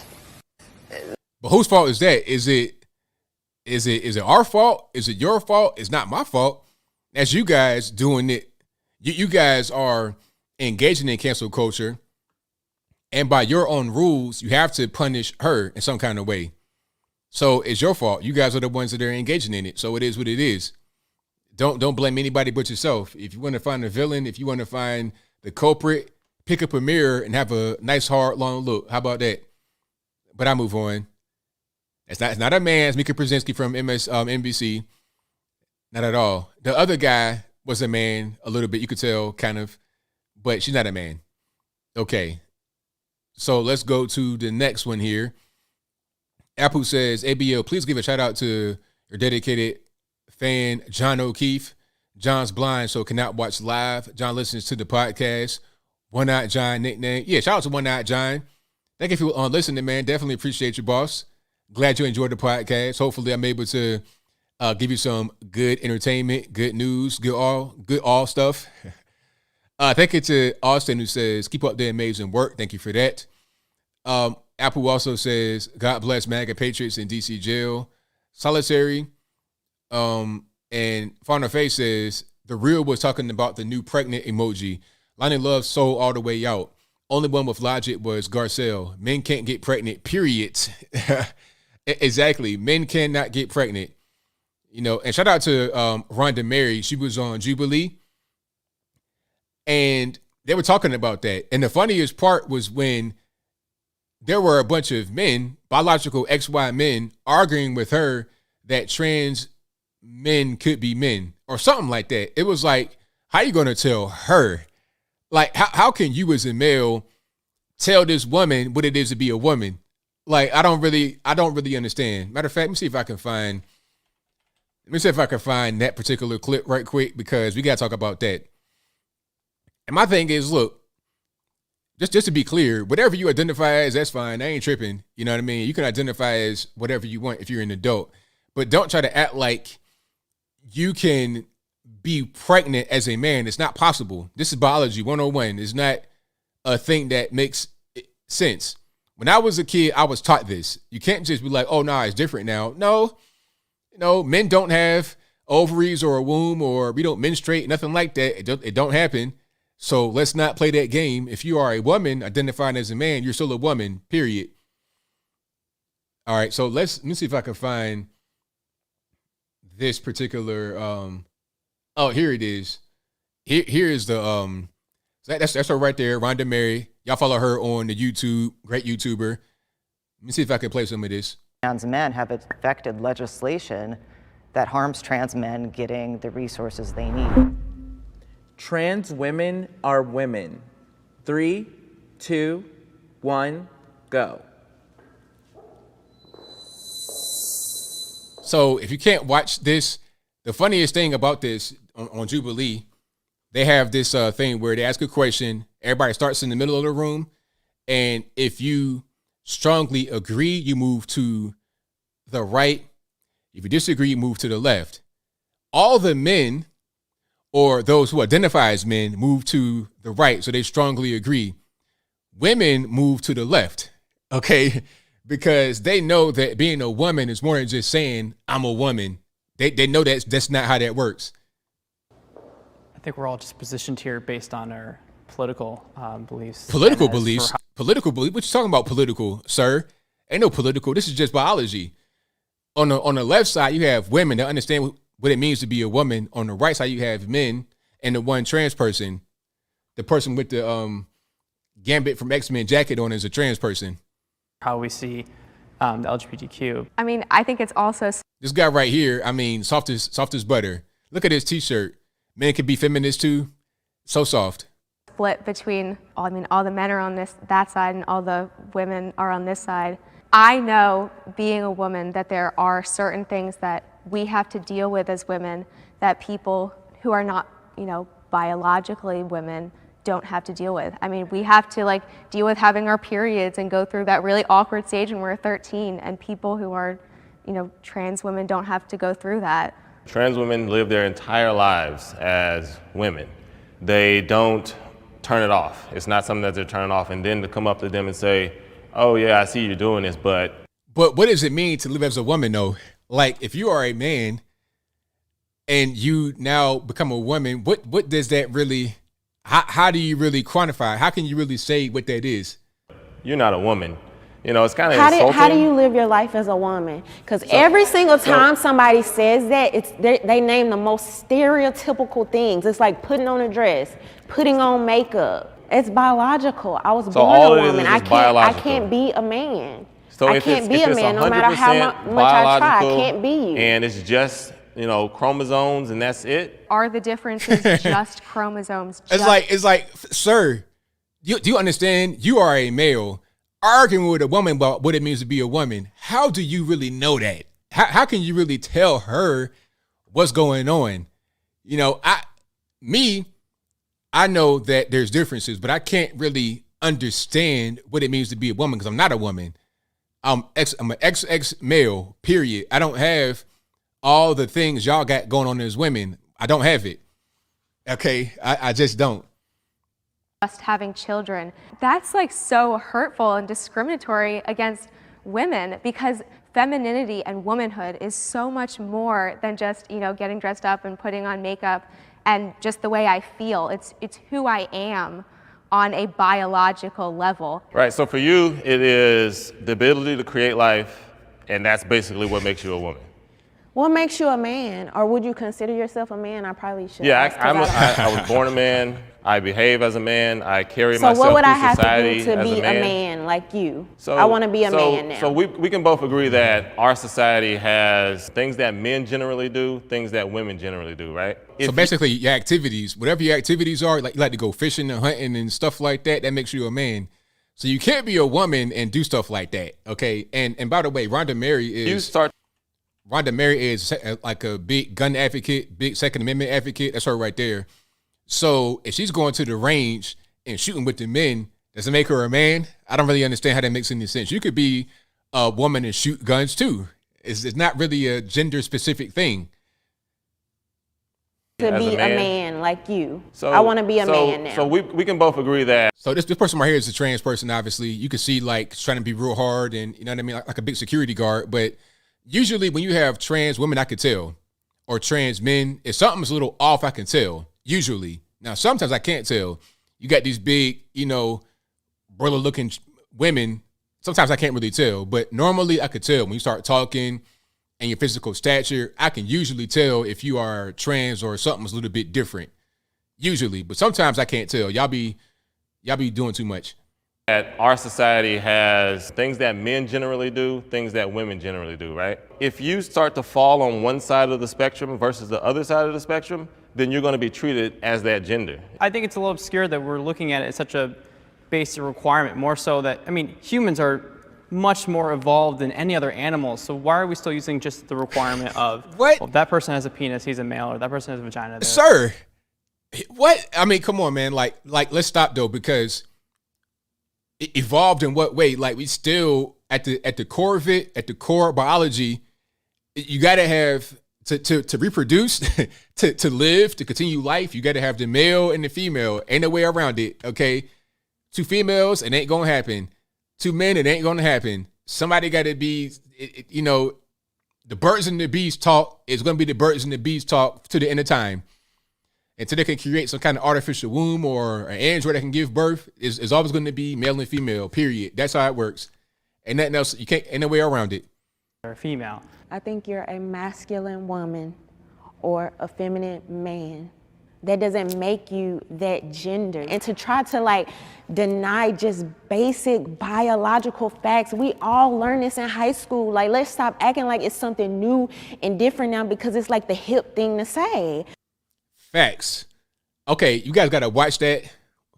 Go to Jubilee, and I think this is called "Do All Feminists Think the Same?" Spectrum. Y'all check it out. That's a good video. I don't want to play the whole thing right here.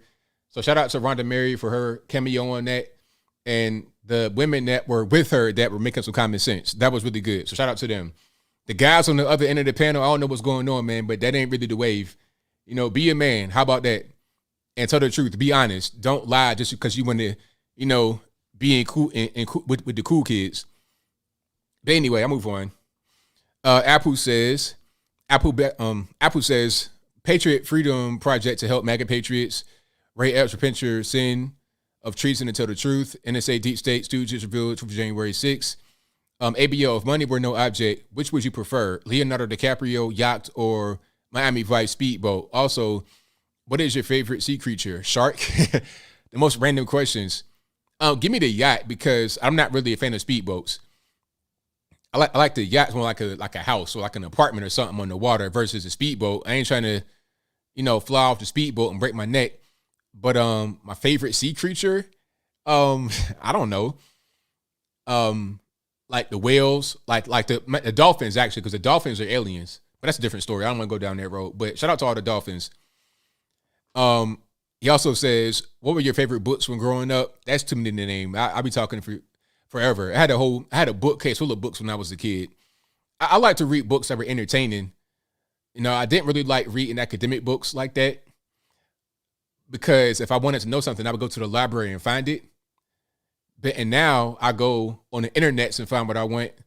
I'll read like if I need information to get educated, but I liked when I was a kid, of course, everybody liked Goosebumps and stuff like that. I was like probably first grade, second grade, reading Goosebumps books and R.L. Stein's and whatnot. Anything like that, any kind of entertainment book, wildlife magazine, stuff like that.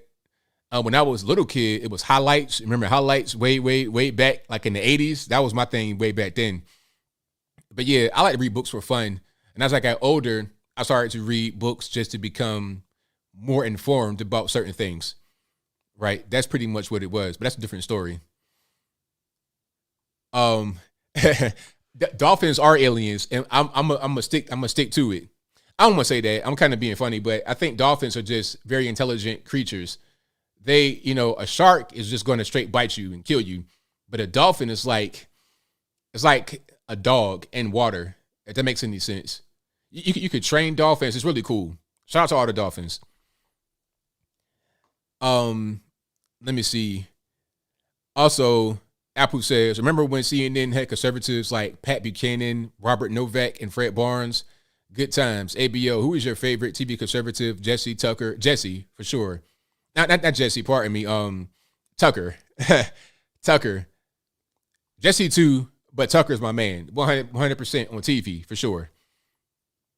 Thank you to Final Fate again for your donation. Thank you to Joe84 who says, I like you and Larry Elder's nicknames for MSNBC. Yeah, MSDNC, MS13DNC for sure.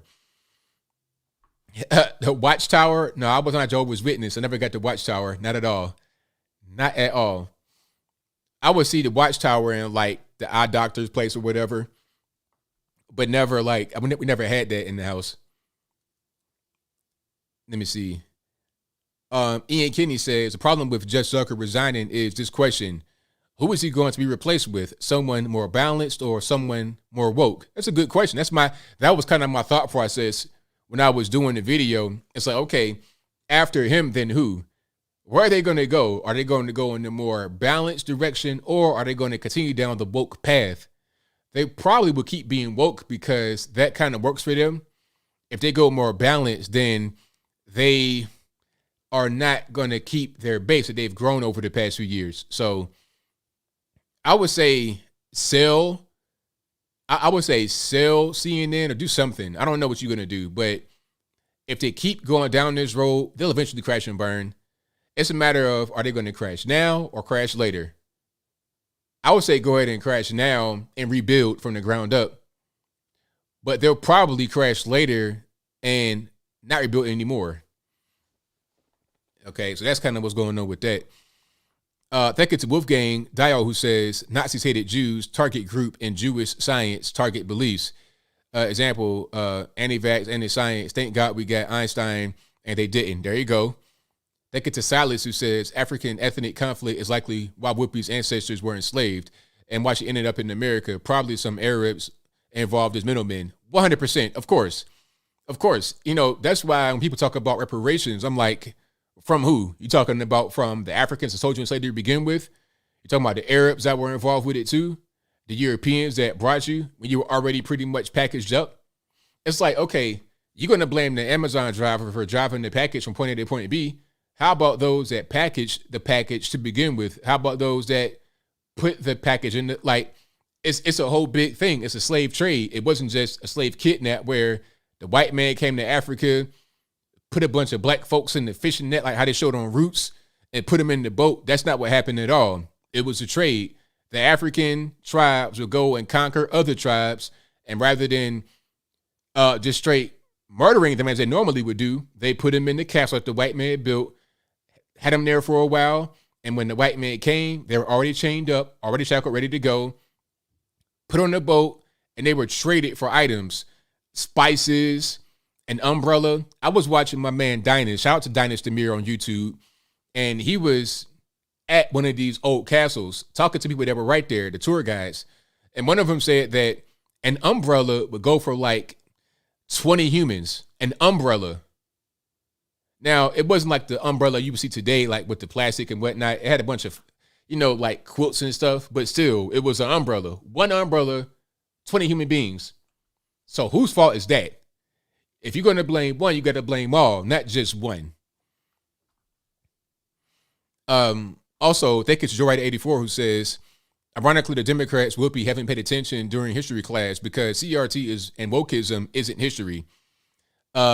Monique Price says, hi, ABL, would you mind saying a few words about the death of the legacy media and the rise of independents like you?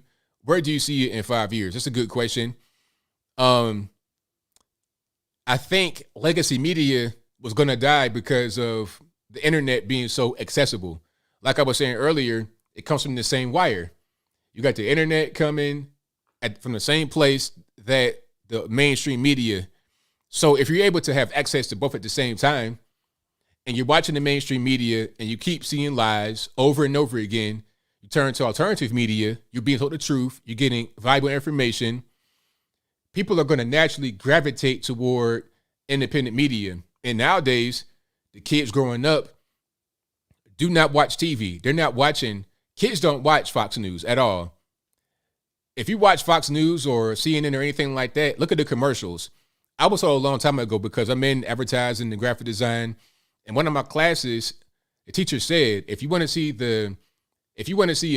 a show's viewer base, look at the commercials. It'll tell you right there. If you're watching Fox News or CNN, you'll see hearing aid commercials,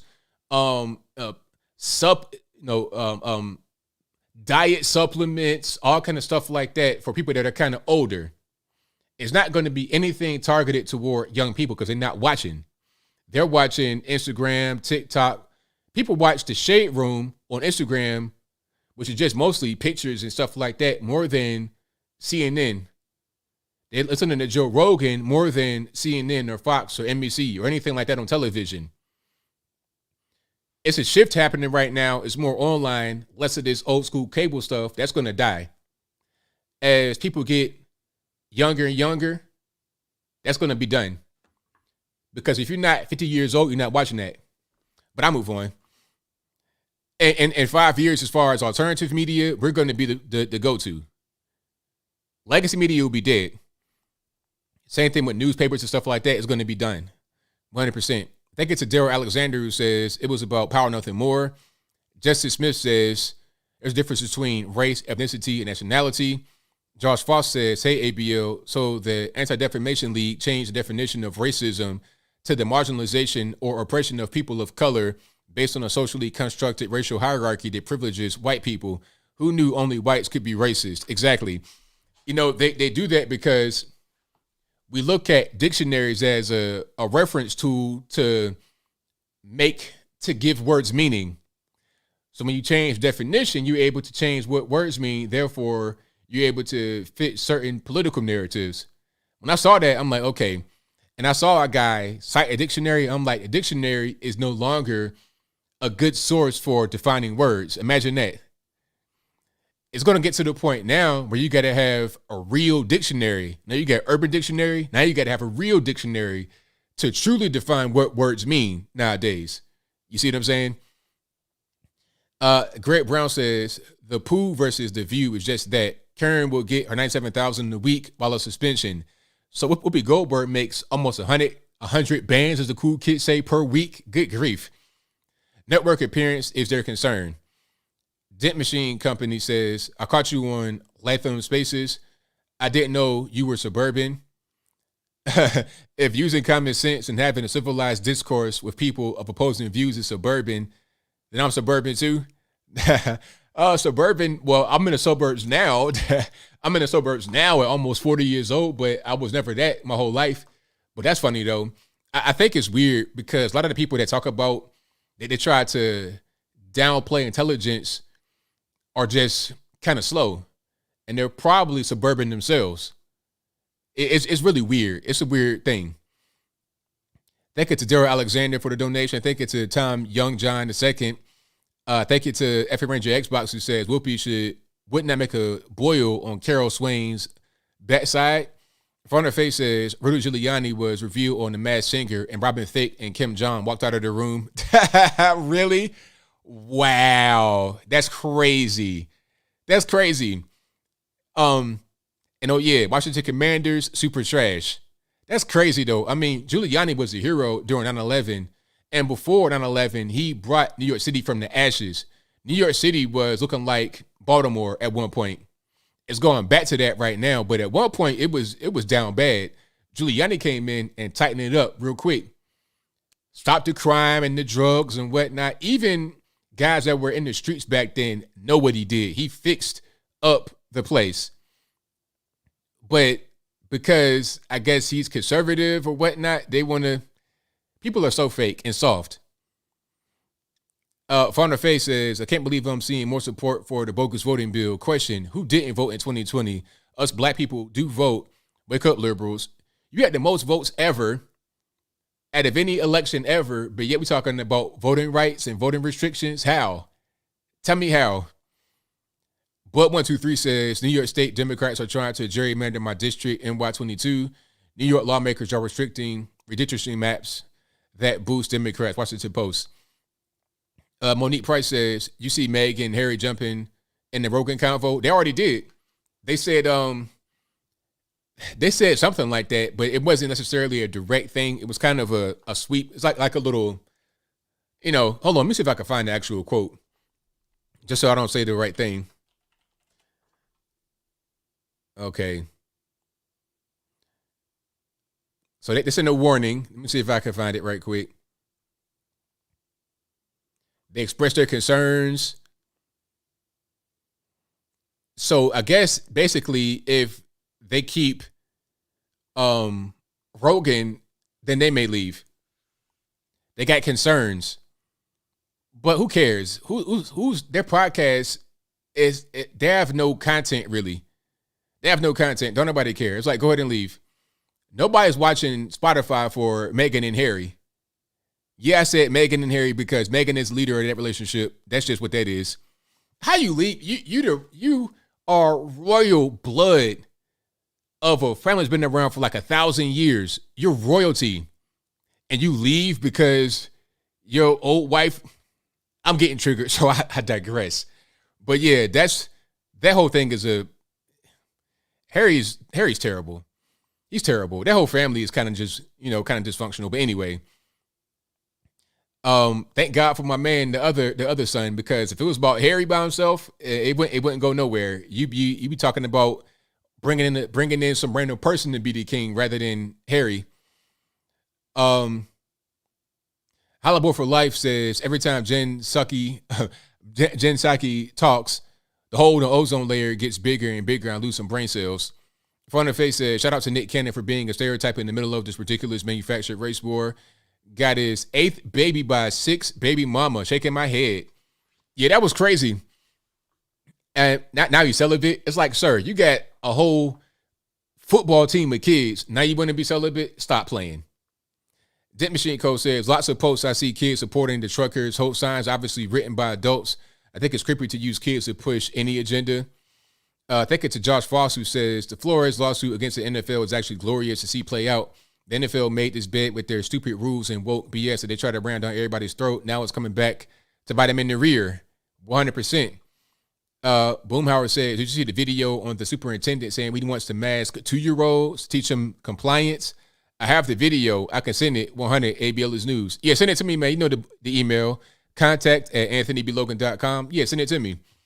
Dent Machine. Hold on. I gotta get to the calls. I'm way over time for my call segment. But my last one before I get to the calls, Dent Machine Code says, what do you think about Ukraine's president saying they got it when Biden says war is imminent, even though they are still in talks? I think Biden and his regime want war. They sent some troops to quote unquote Eastern Europe. Why they didn't just say Poland, like Eastern Europe? So why you sending troops there? Oh, we're not going to fight in Ukraine. Okay, I can't tell. Everything's set up for a proxy war right in Ukraine. You're not necessarily going to fight Russia in Russia, but you fight them in Ukraine. Same thing they did with the Philippines in the war. They're fighting right there. You're not fighting the Japanese or whatever in Japan or the Chinese in China, but you fight them in the Philippines. That's Ukraine, a proxy battleground. Margaret M says, how many deaths did the lockdowns add from overdoses, suicides, missed cancer, treatments? More study on that. Great question. Fantastic question. Probably a whole lot that was going on. All right. It's time for the calls. I'm going to get the rest of those a little bit later, but it's time for the calls. The number to call is 434-658-1220. Again, 434-658-1220. Let's go ahead and get cracking. If Skype works inappropriately or it's not working at all, it's not my fault. Please blame the white man. But let's get into it. There's also a Skype email in the description box if you want to call in and be on video in the bottom left-hand corner of the screen. But again, the number to call, 434-658-1220. Yeah, Goldberg is a Jewish name, and she adopted that as a stage name. Her name is like Karen Johnson or something, spelled with a C, C-A-R-Y-N. All right, let's get to the first call here. 202, you're on the line. Who am I speaking to? Hello, 202. Okay, let's get to the next one. 773, you don't line, I'm speaking to. How you doing, ABL? Excuse me. ABL, it's your Chicago police officer friend. All righty, man. What's going on? It's a little sore throat here. I saw you talk about CNN, and I saw on CNN the other day there was a newscaster that was talking about the insurrection. And what he was commenting on was how disorganized the insurrection was. And I wanted to jump in and to say it's disorganized because it wasn't an organization. It was just a bunch of people that walked down to the Capitol, and then they went, they engaged in mob mentality. That's what happened. As opposed to when the Chicago police had to guard the Christopher Columbus statue from peaceful protesters. What happened there was there were peaceful protesters that marched down Michigan Avenue to the Christopher Columbus statue, and it's on YouTube, and they were all dressed alike. When they got to the statue, they had a banner, by the way, those banners that go across the front of the marching protesters. When they got to the statue, among those peaceful protesters, there was Antifa. The banner came off. Holding the banner was a PVC pipe that was sharpened into a spear. Then they all brought out black umbrellas to guard themselves from any kind of, to hide themselves and to deflect anything thrown at them like tear gas or whatever. They all kneeled down. They opened up their backpacks. They all were dressed in black then. They all put black on. The reason for them all wearing the same thing is because that's how we, the police, identify people. There's the guy in the green shirt with the USA hat on. Grab him. He just threw something. So they're all dressed in black. Then they started throwing fireworks at the police. One copper almost lost his eye. They're throwing fireworks. They're throwing hardened, frozen bottles of water. They were throwing feces and urine. And that is an organized, organization. That's an organized insurrection right there. That's organized, as opposed to a bunch of people that just engaged in mob mentality. I was in that first thing after the Floyd incident where they were breaking all the windows downtown Chicago. There was Black Lives Matter and Antifa down there that were egging on everybody. There were a bunch of people down there that were just down there just to get Gucci this and break the windows. That was them engaging in mob mentality. So there is a mob mentality, but mostly, they were organized, Antifa and Black Lives Matter. But that insurrection, and they keep going on and on about it, that wasn't organized. That's just a bunch of idiots going down there, and instead of peacefully protesting, which is the right to do, this, people start throwing things, breaking things, and then suddenly you have a mob mentality. Right, exactly. Makes sense to me. Well, thank you very much, ABL. I'll talk to you later. Thank you for the call, man. Definitely appreciate you. All right, shout out to the call. Great call. Man from Chicago. Let's get to a few more here. The number to call is 434-658-1220. Again, 434-658-1220. Let's get to some more. And let's go 559 on the line. Who am I speaking to? Hey, ABL. It's Patrick from California. How's it going? Everything's all right. How about yourself? Hey, good, man. Good talking to you. It's been a while. Hey, I got a few questions for you. How about Trump's interview on Newsmax calling Lindsey Graham a rhino? Well, I didn't see it, but I don't disagree. Oh, man, seriously. I mean, nobody really knows exactly what Lindsey's, going to be doing from one day to the next.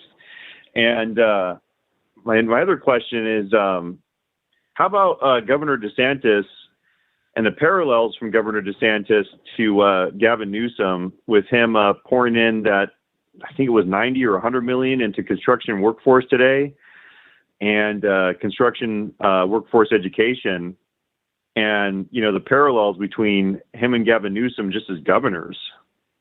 Yeah, it's a and big. So my question. Go ahead. I'm sorry, ABL. No, go ahead. You good? Go ahead. And so my question was, is that you can just see the difference in leadership between the two of them, and what do you think is going to happen to the state of California moving forward with Gavin Newsom just continuing to let the state, dwindle into just total chaos and shambles and just destruction. What's going to happen is in the city areas like, obviously LA, San Francisco, you're going to have a widening of the class differences between the haves and the have-nots. Either you're going to be living in the hills somewhere, tucked away with your own private security, or you're going to be just kind of in the wild fighting for yourself. It's going to be like Mad Max out there, but much more populated. So that's going to be pretty much what it is. Unfortunately, if you live in kind of a smaller area, it'll be a little bit better because it won't have so much people on top of you. But living in the big cities is going to be a wrap. You got to escape. If you don't want to live in complete anarchy, you have to escape to a place that's better run. That's just what it is. Right.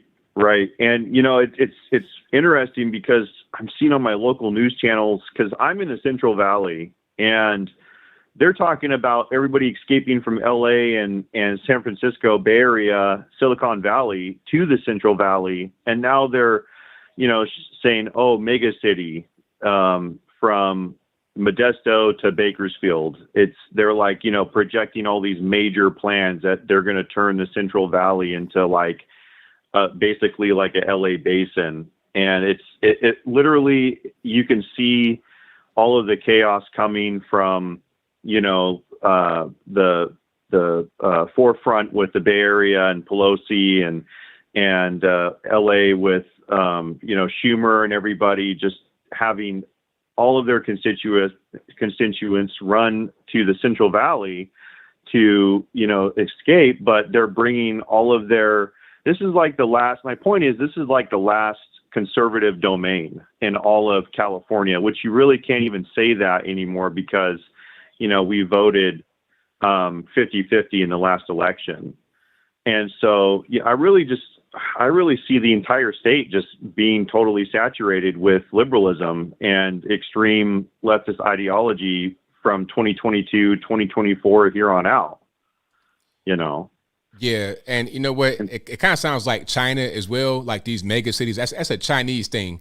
People 30 million people in the city, really crowded, congested. That's like how China does. So it appears like a lot of that Chinese influence is coming across the water to California, and that's not a good thing at all. That's very scary, quite frankly. Yeah. So I just wanted to reach that out across to ABL and to your viewers, and just I think it's a lost cause here. I think after listening to you several times and kind of just going back and forth with you, not kind of being too argumentative, but trying to, I guess, be the last person in a foxhole here saying, oh, well, maybe should we stay, should we try to battle it out? But yeah, I think you're right. I think it's a lost cause. And I think I'm going to be moving to some other state, and trying to find green pastures there because it's gone here, man. It's just too far gone in my opinion. I agree, man. 100%. Thanks, ABL, for your time. I appreciate it, and have a great night and take care. Thank you for the call. Appreciate it. All right. Yeah, man, California it's just rough, man. Like, people want to say, hey, man, you gotta stay and fight for your state, but at a certain point, it's like it's too far gone. It's like, okay, here's an example that might make sense. Maybe it's an appropriate comparison, maybe it's not. But if you have a house, right, you love your house, you put a bunch of money into it, put a bunch of time into it, you put your heart, your soul, you got priceless memories and memorabilia, all kind of stuff, family heirlooms in the house. You come home one day and your house is burning, it's in flames. And the smoke is thick. You can't even see. You're choking just being on the outside, seeing your house in flames. Nobody's inside. Everybody's safe, but the house is burning. Now, can you save the house? Can you salvage it when it's in flames like that, or do you just say, okay, it's time we have to leave? What do? You see, that's California right now, and certain parts of the state may be okay. You may be all right in certain parts of the state. Man, you got really high taxes and things of that nature, and ridiculous policies from the federal. Not federal, might as well be federal at this point. But from the state level, you got crazy policies, but it might be okay. But overall, you're not necessarily in a great place, especially in the cities. If you're living in Los Angeles right now, like I said, unless you live like up in the hills and you have your own private security force 24/7, so you won't have the LA game breakers come up there and try to rob you in the middle of the day at gunpoint. Unless you got that going on, then I don't know, man. Even the celebrities are getting touched in the hills. You had guys, what was that rapper name? Pop Smoke. Pop Smoke had an Uber, pardon me, one of those, those, I don't know what they call it, the Uber houses. You know what I'm talking about. And he got killed right there, up in the hills. So it's like it's not safe. But I'm gonna go move to the next call here. Let's go to. All right, 858 on the line. Who am I speaking to? Okay. 858. Hello. Hello. Yes, can you hear me? Yes, I can. Okay, turn the screen off for me in the background, please. Oh, okay. Am I on with ABL right now? Yes, you are. This is me. Hi. Okay. First of all, I want to start off by saying my family and I love your show, and we live in Southern California, and I won't keep you long, but we just have a quick question, and we value your opinion. California is going to hell in a handbasket, and we want out, and we've been vetting states for a little over a year, and we are really encouraged by what we see in Virginia with Youngkin. And so now that it's considered a red state, we're wondering if it's too soon to move there and expect a lot different than what we have here in California. Okay, now, I'm from Virginia, so I'm the expert on Virginia, so you called the right person. Now, the question is, what part of the state do you want to live? Well, we looked at Richmond, but Richmond looked like it had some questionable areas, and so we don't know. We honestly do not know. We don't know. Okay. We don't know what we're looking at. We don't know what we know what we're looking for, but we don't know what we're looking at when we're looking at Virginia. Does that make sense? Yeah. So basically, I'll put it to you like this. Here's a good way to just look at it. Okay. Okay. Northern Virginia is DC. So if you don't want to move to DC, if you don't want to be in the very liberal area, avoid Northern Virginia. And Northern Virginia goes from Fredericksburg north. So you can see it on the map. It's pretty easy. Matter of fact, you can just look at DC. You can see the sprawl. And it goes into Maryland as well. But then you have Richmond. Now, the city of Richmond is dangerous. Don't do it. If you're living in like downtown Churchill or something like that, you're going to need a bulletproof vest at all times. So don't do it. But if you go out to the surrounding area, Henrico, places like that, it's okay. It's not bad. It's a pretty cool area. I got family that lives out there. I go out there to visit, and it's all good. No problems. So don't live in Richmond City. Live in the outskirts. Now, Virginia Beach, Norfolk, don't live in the cities. You need to live, like, far away. I would say live, like, on the peninsula, like, past Williamsburg, almost going to Richmond. If you're living in like Chesapeake, you can live in the southern part of Chesapeake, but don't live close to the interstate because it's going to get a little dangerous. So, and then you have the western part of the state, which is like by Roanoke. That's like the mountainous area. Now, for me, I would say live out toward the western and southern part of the state, like Danville, something like that. It might be a little crime, but it's country kind of. So you're not going to be getting the city violent, dangerous drug crime. You're going to get like people stealing hubcaps from cars and stuff like that. But it's country. So if you want more of a city vibe, Roanoke is okay. But I think overall, you're probably going to like the Richmond area more. Okay.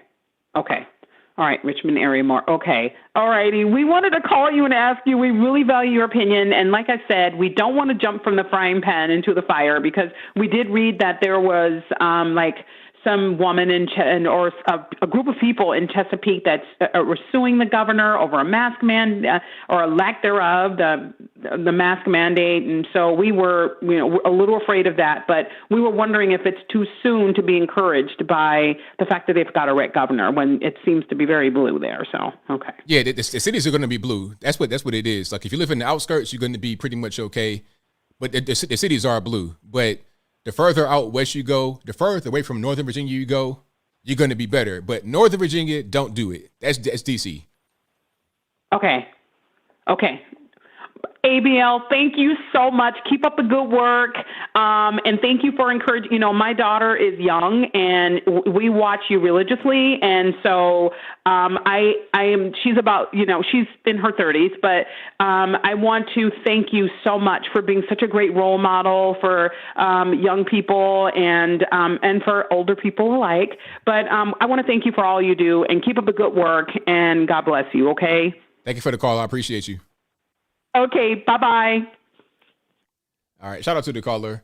A lot of you guys saying don't go to Virginia. Virginia's okay. Like, I left Virginia because I was living like in Chesapeake City. Chesapeake was okay though. Chesapeake really, like if you're living in Virginia, Chesapeake is still pretty cool. The problem with Chesapeake is that it's like some liberals on the school board that kind of want to get weird, but Chesapeake is a nice place. As long as you don't live like close to Norfolk or close like to the interstate. But if you live in like Hickory, Great Bridge, it's beautiful out there. It's great. Virginia Beach, same way. If you live in out Pungo, somewhere like that, it's fine. If you live in if you want to be in Lynn Haven and Green Run, no, Norfolk is not that bad once you go northern, but not all the way northern. I still probably wouldn't do Norfolk though because you're kind of in a vulnerable place as far as hurricanes and weather. I would go like Richmond, Henrico, Mechanicsville, stuff like that. The surrounding area outside of Richmond. That's probably the best place. A lot of that is newer. Places like Short Pump, stuff like that. Don't laugh at the name. I'm just saying that's a real place. That's a better area. My uncle's out there. Every time I go, it's cool. But I didn't really want to be in Richmond necessarily. I wanted to be kind of closer to like Atlanta and Nashville. Like I like where I'm at right now. Texas is okay too. Like every place has their pros and cons geographically and socially and price wise and everything else. So yeah, I put it to you like this though. Virginia is better than anywhere on the left coast for sure. Even in Northern Virginia, it's better than Portland, Oregon. You're not going to see crackheads flagrantly just out there carrying on like they do in Portland in Northern Virginia, period. But I'll move on. All right. Richmond City can't get violent, but that's a city. If you're on the outskirts, you straight. Okay. But yeah, I'm seeing some of you guys talking about Short Pump and Pungo, all that. I know what y'all know about Hickory and Great Bridge and stuff like that. St. Bride's, all that stuff like down Carolina. And Chesapeake is weird. If you live in the northern part, you in the city, is real urban. If you go down south, like 15 minutes away, you in the cornfield. That's how it is. But I'll move on. Okay, let's go. 869, you're on the line. Who am I speaking to? Hey, ABL, this is Lori from Back in the Hills. All righty, what's going on? Well, did you see the thing with Biden today? He was promising to cure cancer. Well, I didn't see that part today, but I saw him say that before, like it's going to cure cancer. It's like, okay, I don't know how you're going to do that. I'm thinking that the clouds are going to part and a light's going to come down from heaven. Exactly. If he can't get rid of COVID and cancer, that's a long shot, Joe. Nice try, but it ain't going to happen. That's right. Yeah. As far as I'm putting those troops over there in the Ukraine, we don't want that. The American people don't want that. No, we don't, because that's like a war to me. And one thing we don't need is to start some war. I mean, we left Afghanistan for a reason, so let's not go back over to that part of the world and start something else. Right, unless the war machine is shaking off the dust and the rust. Right, and yeah. It's fixing to crank up again, which nobody wants. But anyway, as far as Whoopi goes, I consider her the everlasting know-it-all. Yeah. Yeah, she don't know nothing. She's just all wind and blow. But I was going to say that I used to hunt and fish and trap and shoot, but last time I looked, I was still a woman. That's right, exactly. So that guy earlier, it's like, it don't make no sense. I mean, you can do certain things, but you still are who you are. Like if I was to go become a ballet dancer or something like that, I'm still a male at the end of the day. Like that's not going to change my gender. Correct. There's only one thing you're supposed to do, and we know what that is. And there's only one thing I'm supposed to do, and we know what that is. But I was going to tell you that I finally got brave, and I went to the Donald Trump store there in Gatlinburg, Tennessee. Okay, how was that? Well, it would have been a liberal's worst nightmare. Trump shirts, Trump flags, Trump stickers, Trump magnets, Trump knives. It was everything. So bumper stickers, magnets, knives. It was full of it. And the old codger that was running behind the counter, boy, I tell you what, he was too crusty even for me. He was something now. He was really something. But he was making some noise that they were going to open a Donald Trump restaurant. Now, maybe yes, maybe no, but he was making some kind of noise about that. So if they open the restaurant, I'll have to go back and check it out, and then I'll report. Well, that'd be something right there. Donald Trump restaurant. I mean, I wonder what they're going to have. Like, is it going to be Donald Trump themed? I want to see that. I would go there for sure. I think it would be. And they'll probably have like the Patriot plate, get your eggs and bacon and biscuits. Wow, amazing. Yeah. I thought, if they open the restaurant, I'm definitely going to go. Oh yeah. Yeah. Now, one last thing. I was at my grandson had a wrestling match a couple weeks ago at one of the school gyms, and as I walked in, it had a little sign up that said "Masks must be worn," and this was back when the Omicron was going on pretty strong. I walked in there. There's probably about 200 people. I didn't see a single mask. Wow. Not one mask anywhere. So Tennessee's got what it takes. That's right, 100%. I love it. Yeah, we've got what it takes. So all I've got to say is, let's go, Brandon. There it is. Thank you. And I'll talk to you next time. Thanks for taking my call. Thank you. Appreciate you. All right. Bye-bye. All righty. Great call. Fantastic. And thank you all for being here. Definitely appreciate you guys. If you guys enjoy what you're hearing so far, please give the video a thumbs up. Like the video, share the video, do all that good stuff. And the number to call, 434-658-1220. I think my Skype is having a problem. Let's go ahead and try to restart that. Skype, I tell you, Skype is trash. It really is. When it works, it's great. When it doesn't work, it's just it's nowhere. So let's try that. Let's try this one more again. Let's go ahead and restart right quick. All right. And let me go back here. No, not this. Let's not, and let's go to Skype. All right. There we go. Let's see if it wants to crank back up. And we'll be rocking and rolling in just a minute. Again, a number to call, 434-658-1220. And we'll be in there. So let's go to 262. You're on the line. Who am I speaking to? Hey, what's going on? This is Ed from Wisconsin. All righty, man. What's going on? I'm getting a little bit of feedback on my phone, but okay, give me 1 second. I think maybe that might be me. Let me just fix that right quick. But can you hear me well, though? Yeah, I can hear you great. All right, so what's happening? Not much, man. I just want to know, like, what's your opinion on? I know Whoopi Goldberg got suspended. Zucker went ahead and stepped down. I don't know if you heard that one.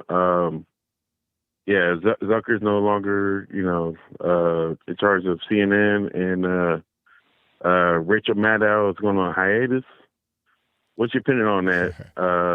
Like with all these liberals, like dog eat dog type of deal. You know what I mean?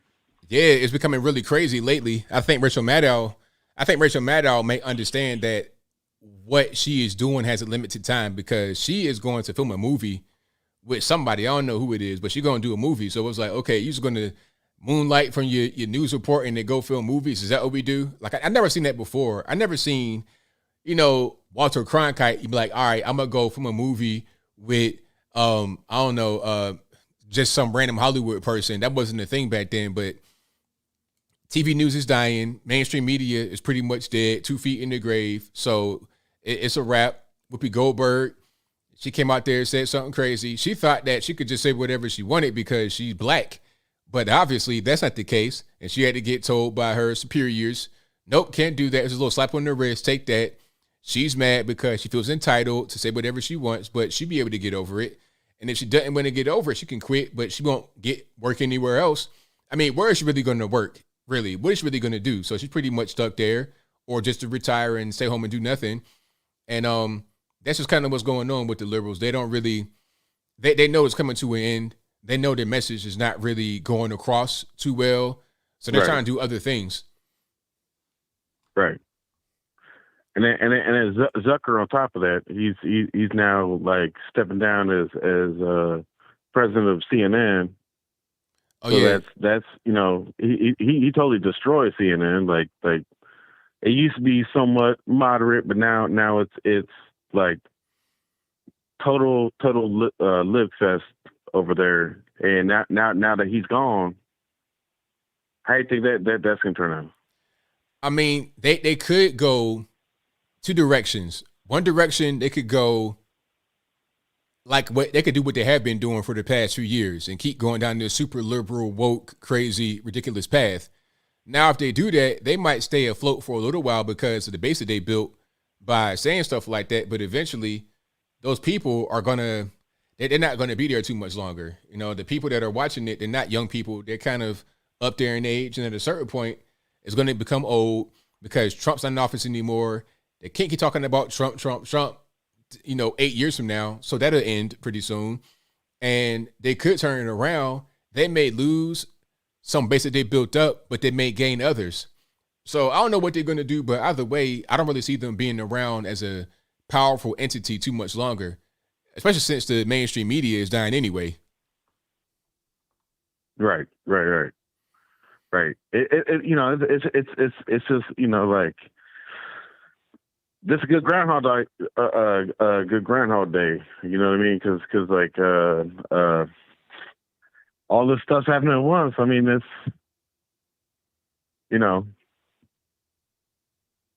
Zucker especially. I really don't like that dude. You know what I'm saying? I hear you on that one. Me neither. We on the same boat with that one. Right on, brother. All right, yeah, I appreciate your opinion, man. Well, thank you for the call, man. Definitely appreciate it. Yep. I'll talk to you later, bro. All right, now. All right, shout out to the caller. But yeah, I mean, mainstream media is going to be a wrap pretty soon, sooner than later, in my opinion. I don't really see how they stay afloat too much longer. I don't get it. I don't really see it. Let me go to the next one here. The number to call, 434-658-1220. And let's go right here. 586 on the line. Who am I speaking to? This is Drew from Detroit. All righty, what's going on? Not too much. I just wanted to talk to you about this Jubilee thing that was just on there, because, man, I was heated before when that everybody, went left and right and they were talking. And quite honestly, I feel like people are taking something from the bedroom and they're taking it outside the bedroom, and they're forcing other people to, engage in that, and that they kind of like that, and they kind of, enjoy that, so to speak. That's I don't know what I've been thinking about it. What do you think about that? Well, as far as the trans people being different gender or whatever, it just seems like it starts in the bedroom and they're taking it outside the bedroom. You know what I mean? Yeah, I agree. They are. It's like they're kind of exploiting it for for political purposes, and it shouldn't be that way, because it's like, okay, whatever you do behind closed doors, that's your business. I shouldn't know about that. That's not my business to even be involved with. So I think a lot of it is just because it's a trend. It's something popular people do for some reason, but I don't think that it should be a trend. I think it should just be your personal business and have that be that. Exactly. I feel the same way. I just kind of wanted to bring that up and see how you felt about it. I appreciate your opinion. Thanks. Thank you for the call. Definitely appreciate you. Yeah, I mean, that should be a personal thing. And it's like, since when did we talk about our, bedroom activities in public like that? And then they keep going with it because they're able to get that across on mainstream media, things of that nature. They're able to get it across in general conversation. Oh, I'm trans. I'm this, that, and the third. Here's my pronouns. But then they talk about that. They bring the same type of rhetoric to children as well. So now they keep going and going and going. At a certain point, you got to stop, put a line in the sand. It's like, look, man, whatever you do behind closed doors is your business, right? If you want to cross dress, play dresses or whatever, that's your business, man. If you're an adult, but leave them kids alone. How about that? But see, that's how they kind of creep towards that kind of stuff. When they have all the information out there in the public, it leads to degenerate stuff like what's going on right now in the school system. Okay, that's how they do. This like a death by 1,000 cuts. All right, let me get to the next one here. 254 on the line. Who am I speaking to? Hey, ABL, how you doing tonight? I'm all right. How about yourself? Not too bad. Calling out here from California. Obviously, I live out here for work and not by choice. So a few things I wanted to bring up with you for tonight on that. So we had one of the callers calling in talking about how he's starting to see some of the changes out here in California, and a lot of people are wanting to leave here and stuff. And I've actually been seeing that out here with the populace. A lot of people I've been talking to out here kind of starting to see some of that red wave trying to build up. And a lot of people are getting upset with kind of how we're seeing things being done out here. I feel bad for the people that live out here, and they're getting tired of some of the policies. One thing I kind of see, though, is I do see this as like a drastic change that we are seeing among the populace itself in general, even across our country. Kind of seeing like this pot of, I guess you would say, ingredients that are kind of going in there, and this pot is about to start to boil over. We've been starting to see some of the situations such as like the inflation that's been being generated in our country. A lot of people are upset about how they can't afford certain products. We can't afford getting certain things right now, and it's starting to take a toll on their lifestyle. Even our education systems have been corrupted for the last, probably good 10 years or so, where we sit over there and cause our children to sit over there and have to learn about alphabet letters and how it's the white kid's fault.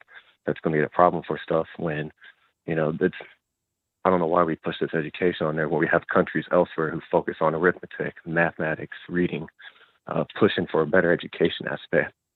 The other thing, too, is like the big one that we've all been coming out, and we've been talking about it for the last 2 years, some of the lying that's been kind of going on with this whole pandemic, scandemic, COVID crisis that we've been going about. And it's pretty sad to see this because the truth that people have been talking about and the truth that a lot of us have been told, you got to take your tinfoil hat off. Well, we're sitting over and seeing these lies starting to come out. Well, don't get me wrong. I wanted like some sort of Resident Evil thing. That's what I was kind of promised. And I never kind of got the zombies to come out to play, but different story, right? But what I'm kind of getting at with a lot of this is this build up this tension that the American people are kind of getting right now. I fear it's going to probably turn into something a little more drastic in the sense of what might happen at the end result of government control. What I see is, let's say we have millions of people who decide to just get tired of this. They talk about January 6th being like a real insurrection. They talk about how that was like, this is an attack on democracy. But what happens when millions of people start making these changes? When millions of people actually start taking to the streets and going against getting upset about these policies, getting upset about what's kind of going on in our country. They actually do take it to the Capitol Hill. I'm not asking like what I'm saying is talking about anarchy. No, I'm not doing that. A modern society and a modern country, people like structure. People like some form of, what's the word I'm looking for?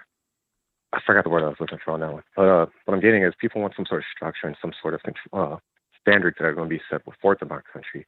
But when we start seeing this failure in our leadership and start feeling control of that, people need to start getting, people might start getting a little more antsy on it. And I fear government might use this as a way to declare martial law and take control in the end result.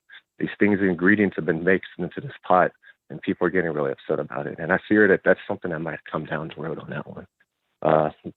Don't mean to take up too much of your time, but the last part I'll leave you on this one. Last week we were kind of talking about the whole thing with the Leah Thomas, the trans athlete that was up there in Penn State, where anywho, the swimmer that was up there, we had a situation like this on my ship. We were doing some naval exercise, and we had a temporarily assigned person to our ship. And this person was trans. And I'll be real, a lot of people were uncomfortable. They had a male living in the female berthing. And a lot of the females in there were pretty uncomfortable about that. I had my junior sailors even make complaints about this themselves. And they weren't too comfortable about that situation. Needless to say, the person was only there for about a week, and they got transferred off to a shore command, but different story for another time. But hey, man, it's good talking to you again. I hope you have a good night. To everybody in the audience, y'all take care. Yeah. Thanks for the call, man. Appreciate it. Yeah, appreciate it. All right, shout out to the caller. Let's do a few more here. Let's go to 570 on the line. Who am I speaking to? Anthony, this is Dominic. How are you? I'm well. About yourself? I'm good. Anthony, I love your show. The reason I'm calling you, I wanted to ask you, I never hear anybody talking about this. January 6th, the insurrection. You know, you had that Ray Epps guy out there calling, trying to get the Patriots to go into battle, to go attack the place, which they called them on it. You had the guy who dropped the bombs off. They never caught him. It seemed like they're not able to caught him. I figure he's one of Ray Epps' friends or an Antifa. But the one thing that gets me is I had understood that there was a hangman's noose hung there, and they said that people were screaming, "Hang Pence, hang Pence." Nobody's ever been arrested for putting up a noose, and it was never really talked about. And I would have considered that to have been a really serious thing. I know no patriot went to a Trump rally with a noose. So who hung the noose, and why hasn't the person who hung the noose, been apprehended at this point? That's a good question. I mean, I have no idea who did that. So I really don't even know. Now, as far as why haven't they been caught? Well, there could be a couple of different reasons why. Maybe there's an incentive to not catch the person. Maybe there was a kind of a plant that did that. It could be the same reason why they haven't caught the person that put those bombs at at the same place in the Capitol. It was some pipe bombs they put down. They had camera footage and everything, but nobody knows who did that. So it's probably the same reason. And the person who put those bombs, they had put them by the Republican and the Democrat, so it wouldn't have been, a patriot or one on either side. Somebody who didn't care about either side. But they said with the hangman noose, I figured that's just such a heavy thing to do. It had to be done in the open. It had to be filmed. If I seen somebody hanging a noose, I would have had people all around would have been, filming it.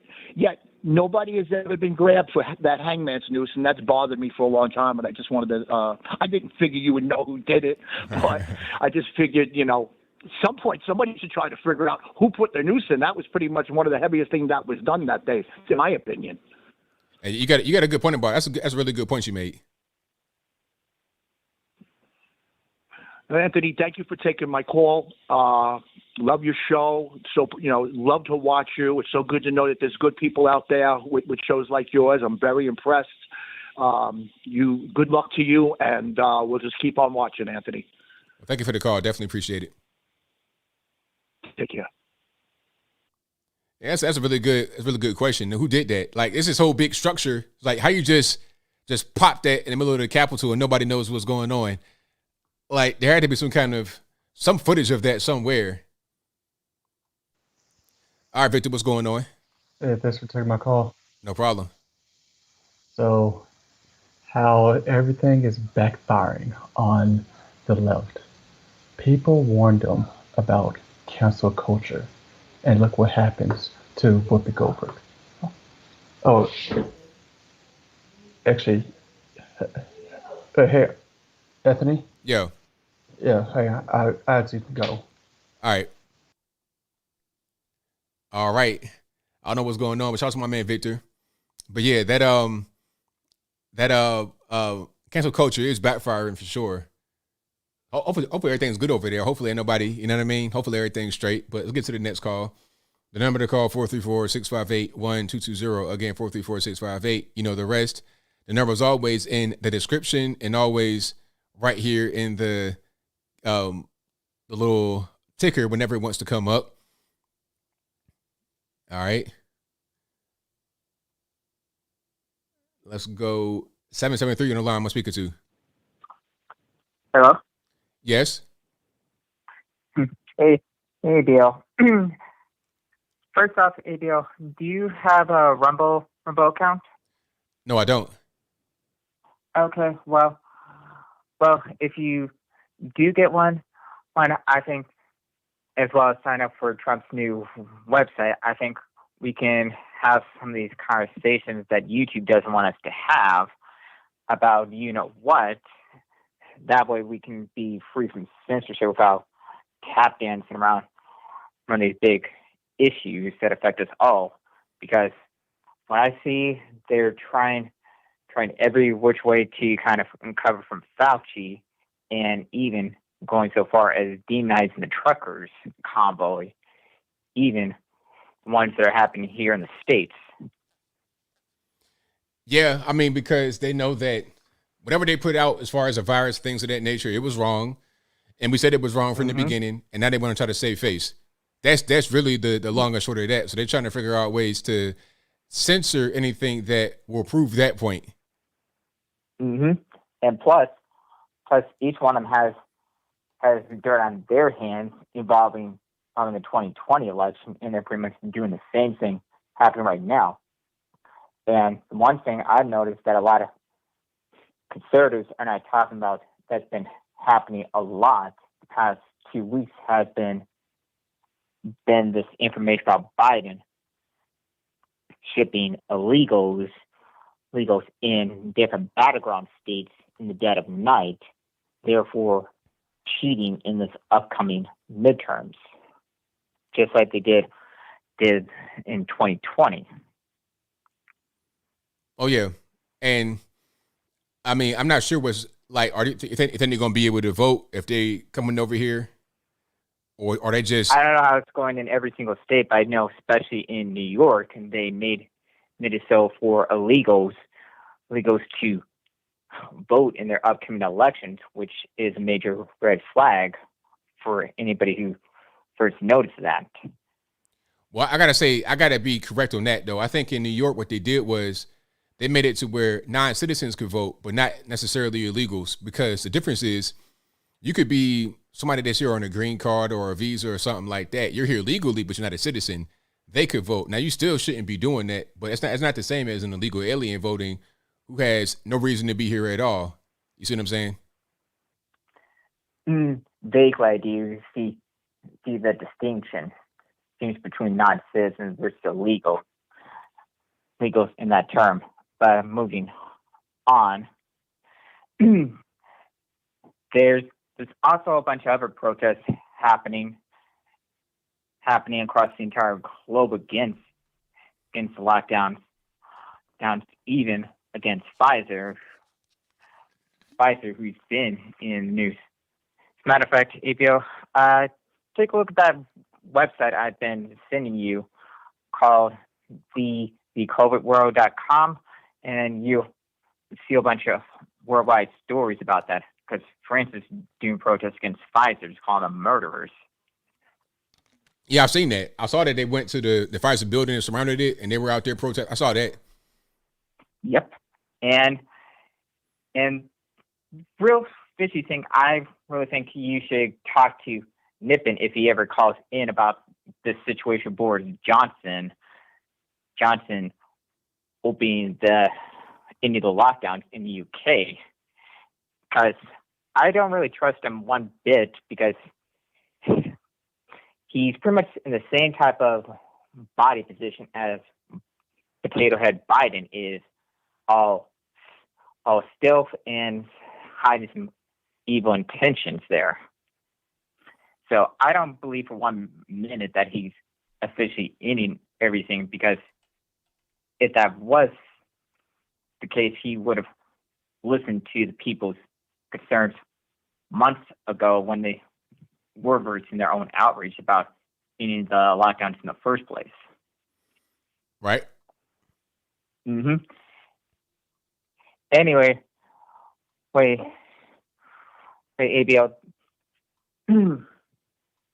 As it goes with, first up, heard the new Washington football team's new name? Yeah, I saw that. They're now the Washington Commanders. I mean, really, if anything, it should have been Washington football team and stuck with that because the Commanders, that's not really a good thing. Personally, I thought the Redskins name was totally fine. I grew up with it. Being from Virginia is totally fine. But Commanders, I'm not really a fan of. But thank you for the call, man. Definitely appreciate it. Yeah. Yeah. I would have called them Washington Pussies instead because it fits for DC better. Let's not, though. We got little kids watching. But thank you for the call. Definitely appreciate it. Okay, bye. Okay, let's not. But shout out to my man for the call. Let's get to the next one here. 601, you're on the line. I'm speaking to. Hey, ABL, it's Justice. What's up? It's all good, man. What's happening? Oh, I'm good, man. How you been? Oh, it's all good, man. Can't complain too much. I feel that. Hey, so I want to talk about Whoopi Goldberg. I know of her, but she was obviously way before my time. So I just seen her like on the, Black Cinderella movies, some stuff like that. So I don't really know her the way I guess my parents would. But it's not really about what she said I want to talk about. It's about the opinion that she had I would want to talk about that's shared by a lot of people. I know when she said, like, to her it was white versus white, that she was, I don't agree with her on that. I don't agree with her because over here, like, I know when you get in college, a lot of classes that they make you take, it's like Western civilization, Eastern civilization, all that stuff. So you go into more detail about what happened during the Holocaust versus what you learned in high school, which was like the bland part of it. But you learned that it wasn't just Jews, it was people that disagree with him. As they said, gypsies, people that were sick. It was actually a lot of black people as well. So it wasn't just Jews, and it wasn't just white on white. It was also people that were of color that died at the hands of Hitler as well. So I don't agree with her with that. But I will take her side when she said on the notion that if you was to put a Jewish person next to a white person, you wouldn't know. And the only reason I agree with her is that because I have a friend named Clardy he's in my unit with me at the reserve unit down here in Gulfport. Well, down there in Gulfport. And I didn't know he was Jewish until he told me. I thought it was the regular white guy. So when he told me that, I just started looking at stuff like race versus nationality and versus ethnicity. So his ethnicity is Jewish, but his race itself falls under white. But his nationality is Alabama. He's from Alabama, or American. I think, and in my opinion, I think that's what she was trying to say, because you have black Jews, white Jews, Hispanic Jews. That's my opinion. But their nationality could be Israel or France or Mississippi, wherever you're from, American, German. I know there's some people that disagree, like Jew is a race, but in the grand scheme of things, I don't agree with that. I think it's an ethnicity. So it's your cultural, it's the way you talk, the way you speak, but you fall under the Caucasian race for the ones that live in Israel, at least for the majority that when you think of a Jewish person, that type of person, what would you say about that? Well, you said a lot there. So what's your specific question? Do you think that she was completely wrong when she was speaking on the average Jew as saying it was really ethnicity or race itself? Like, what do you... Now, do you disagree with her or agree with her? Now, what she said was that the Holocaust wasn't about race, but that's wrong because if you read Hitler Mein Kampf, he said that they try to masquerade as a religious group, but they are a race. So it was about race. That's why they were put in the camps and all that kind of stuff. And that's why they were identified to be taken out of their homes and all that kind of, it was about race because they were seen as an impure race. They were not the master race, the Aryan, blonde hair, blue eye like Hitler wanted. So in the context of what she was saying, it was incorrect just from his point of view. But even if you want to remove the context, remove what Hitler said himself in Mein Kampf, even if you want to remove that, she spoke about it just from an ignorant perspective, just looking at it from an American color thing. The color as far as race and that being a conflict is relatively new in human history. Before that, all the conflicts mostly had been among geographic and ethnic lines. I mean, go to Africa, you had the Hutus and the Tutsis. They were fighting and killing each other. It was old genocide, but they looked the exact same and from the exact same place. Rwanda, like that whole genocide, they look the same. Go to China, Russia, a lot of the atrocities happened from the same groups. And even when it was different groups, sometimes it looked the same. Just like the Uyghurs. If you saw a Uyghur person right now, you probably think they're Chinese, like a regular Han Chinese, which are the ones that are actually oppressing them, but they're not the same. So she's just coming from an ignorant perspective and a non-worldly perspective, not understanding how conflicts actually play out throughout the world. She sees it from a black and white America point of view, not the world. Yeah. And I agree with you on there. I think, but in a way, I'm like 80-20 with it. I think it was an ethnic war because, like, you take ignorance out and stuff like that. But wait, hold on. But Hitler himself said it was about race. He said it. He wrote it in the book. You can read it. He said it's about race. Yeah. So if he says it's about race, how are you going to say it's not? That's what I'm saying. I think he was ignorant himself. Well, it doesn't even matter, though, because he said it was about, like, okay, if you fight somebody and you say, this is the reason why I'm fighting, and they tell you why, then how can you say that they are incorrect in what they say? Because right or wrong, like, put it to you like this. He was wrong for doing what he did, regardless, but he did it for a reason in his mind. We could say that the reason was wrong, but we could also say the act was wrong. It doesn't even matter. He said this is why we're doing it. So it was about that because it's what he said it was about. Like, here's an example. I could fight you because I think you are ignorant. And you might not be ignorant. You might be a very knowledgeable person. But I'm fighting you for that reason. That's why I'm doing it. That's the reason why I'm doing it. I could be wrong in my reasoning, but it don't matter. That's the reason why I'm doing it. Well, that's what I was saying. I think he was wrong in his reasoning. So he did it, but I think he was wrong in his reasoning. Yes, but he's still correct because that's he's wrong in his reasoning, but at the end of the day, that's why he did it. So she can't say that's not what it was about because it was about that. Yeah. Oh, no. I agree because, like I said, he killed, and it wasn't just them. It was other people. It was other, people, races and stuff like that. Like I said, I just think on her side, I think what she meant herself was if you were to put a Jewish person next to a regular German person, you wouldn't know. And I think that's what she was trying to say. Yeah, but see, like that's because she's coming from the American black versus white perspective, ignorant of how race and all that kind of stuff works around the world. The color thing is an American thing. Around the world is much different than that.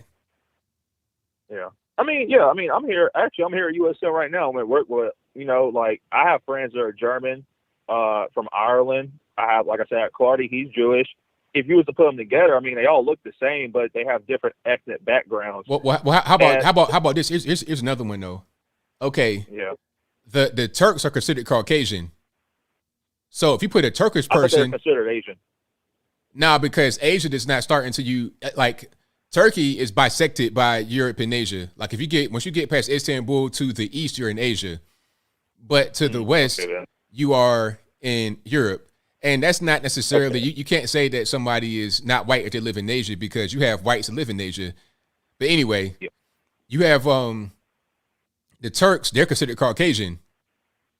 So, if you put a Turkish person next to an Irish person, they look different, but they're the same race. Yeah. So what do you do with that? You see what I'm saying? So that's not always, you can't just go by color and stuff like that. That's not how things work around the world. In America, it's like that, but not around the world. Yeah. Yeah, because race is defined by, your physical, characteristics and stuff like that. So yeah, you're not wrong. Right. So yeah, that's pretty much what it is. That's all I had to say though. Not too much today. But yeah, man, I hope you have a good day, and I'll watch the rest of the show, man. Thank you for the call, man. Definitely appreciate it. All right, you too. Yeah, and you know what? That reminds me of a story. In the story time, right quick story. I was somewhere. I'm not really sure where I was traveling. I might have been in DC, and I got picked up by Uber, and I might have had on a MAGA hat. This is when like 2018, 2019. I'm in there just chilling in the airport, doing my thing, just living. So I got a MAGA hat in the Uber, and then I'm talking to the driver, and this guy is like some kind of Middle Eastern, and he's talking about politics and stuff like that. He was like, what's up with this obsession with race in America? I mean, you guys have this weird kind of way you define people and categorize them. He's like, look at my arm. He had this super hairy arm, Teen Wolf. I'm talking about, it was coated with hair. Basically saying I'm an Arab, basically. He was from Lebanon or somewhere, some Middle East. He was like, I'm considered white, but do I look white? You see what I'm saying? So around the world, what we see as race is silly to a lot of people. Okay, but they see things differently in other parts of the world. So even in places like Europe, the Polish and the English and the Irish and the Italian, they're different. They're not the same at all. At all. Different languages, culture, religion, customs, all of it different. So yeah, but I'll move on. And the number to call is 434-658-1220. Teen Wolf, 100%. I see the comment right there. I mean, I'm talking hair everywhere, right? A whole bear. But he was like, look, do I look white to you? But I'm considered white when I move here. Like, if you got somebody that came from Lebanon, what did they put down Asian? They're not Asian. Did they put down black? They're not black. Did they put down white? I mean, that's the closest thing. And really, the Ottoman Empire, if you want to go back to that, the Ottoman Empire, the center of it was Turkey, but the western part was like in southern Europe, like Macedonia, Albania, Greece, stuff like that. So what do you call them? We'll move on. Let's go to the next one. 732, you're on the line. Who am I speaking to? ABL. Yes. How you doing, sir? I really love your work. I watch you all the time. You're definitely on point. Thank you for doing what you do. Oh, thank you. I appreciate that. I just wanted to comment real fast and let you guys know that Jewish is a religion. It's not a race. Okay, so now how about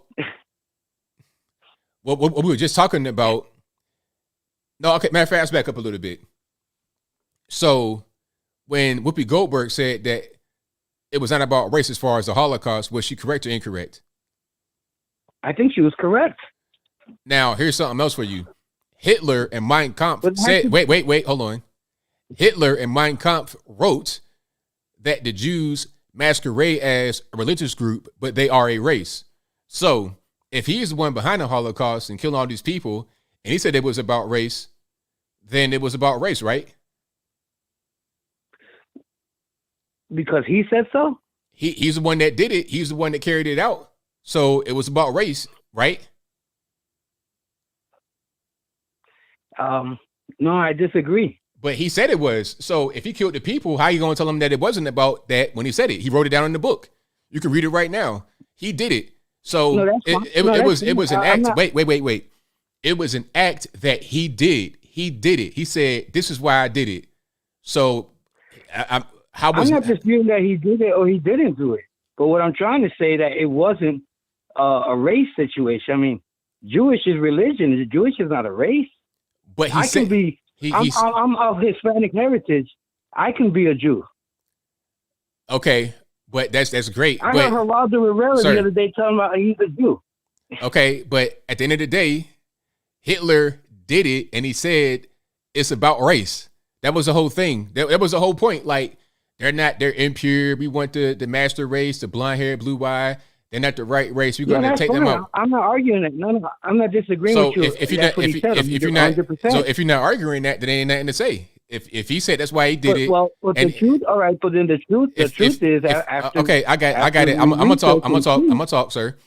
If he said that's why he did it, then that's just what it is. We can disagree on his viewpoint, but it doesn't change the fact that's why it happened.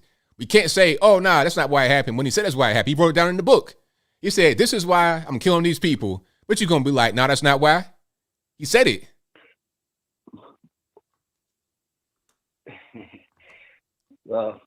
What I believe, okay, is that even though he did say it, I believe that he was wrong about the fact that Jewish is a race, because it's not a race. It's a religion. But he was wrong. Imagine if I came up to you, ABL. Imagine if I came up to you and said, "Hey, how you doing, ABL? My name is Jew, man. I'm Catholic." You'd be like, "Okay." That's how it is with the Jews. He was wrong, sir.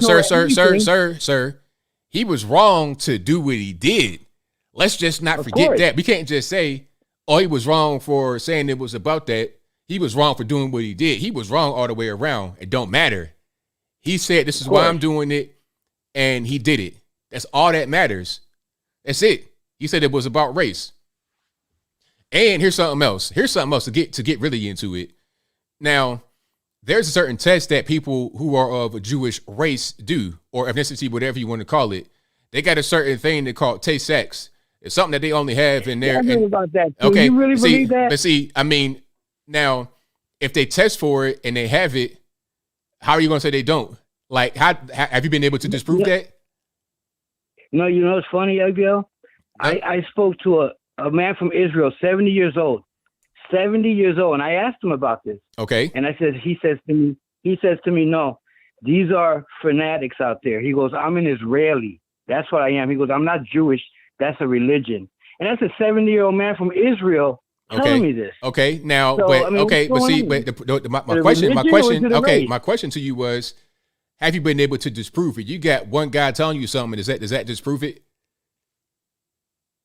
I mean, all right, ready? You're a Jew, right? Well, where are you from? I'm not Jewish. I don't know nothing about that. No, I'm asking that person. They say, well, I'm Jewish. Okay, well, where are you from? Where are you from? Okay. Israel? Okay, so wouldn't you be an Israeli? Like if my parents came from Puerto Rico, well, I'm born in Puerto Rico, wouldn't I be a Puerto Rican? You're confusing nationality with ethnicity and race. That's not the same thing. No, like actually, I'm not, sir. I'm listening. You can have Americans that are Jews. That don't mean that you're not a Jewish person because you're also American. It don't matter where you live at. It's just what you are. It's a religion. But see, it's also ethnicity as well. That's just what it is. Okay, so why do I know Cuban Jews? Because Cuba is a country. It's nationality. Come on, man. Like let's get it together. Let's get it together, man. Come on. No, I'm trying to get it together, man, because I know that Jewish is a religion. It's not a race. Okay, I mean, but at the end of the day, I feel how I feel, you feel how you feel. So I'm not sure you're going to really agree on that. No, it's okay, ABL. I got a lot of respect for you, sir. I really respect everything that you do. I watch all your stuff all the time. But this topic is really getting to me because they're really pushing this Jewish thing, like almost like brainwashing everybody to believe that Jewish is a race, and when it's not, it's a religion. I mean, you have your opinion. You have your sir. You have your opinion. I got mine. It's fine. Thank you for the call, man. Definitely appreciate it. Thank you, ABL, man. Keep up the good work, bro. All right, it's all good. But yeah, Cuba is a country. It's nationality. People, they say like, "Oh, I'm Jamaican." Well, that's not a race. Jamaica is a country. Israel is a country. You could be Israeli and not necessarily even be Jewish. You could be an Arab Israeli. You see what I'm saying? It's differences. They have different little groups among, but a lot of times the way it is, like in certain parts of the world, your country, your nationality is also your race. Like if you are Korean, that's also your ethnicity. Not necessarily a race though, but Japanese, same thing. Chinese, same thing. Mongolian, obviously, same thing. Turkish, same thing. But that's not always the case. Like, here's another example. For a while, you could talk about somebody being German as an ethnicity, a certain type of white person. But if you have Turks that go to Germany, are they German in an ethnic sense, or are they German as far as nationality? It's a difference. Cuba, I don't think there are ethnic Cubans, because that's a place that was inhabited by natives that had Europeans come in and also blacks and other races. Jamaica, same thing. Ain't no such thing as being an ethnic Jamaican, because most people that live there now were former slaves. You have some white, some Indian subcontinent people, and Chinese, that's some of the major people that live in Jamaica. That's not an ethnicity, that's a nationality. And America is obviously the biggest example. There's no ethnic Americans aside from probably Native Americans because they were already here. But me, I'm not an ethnic American. I'm black, obviously, but my nationality is American. Now, once you kind of understand, you kind of really get to it. All right, but I'll move on. Let's go to. All right, I'm speaking to 567. Hello? Yes, who am I speaking to? Hey, ABL. Wow, I got through, man. Yes, sir. This is Jared from Ohio. All righty, what's going on? Nothing much, man. I've been listening to you guys' conversations about Whoopi Goldberg and Hitler and all that stuff. And I kind of want to put my 2 cents in because I have a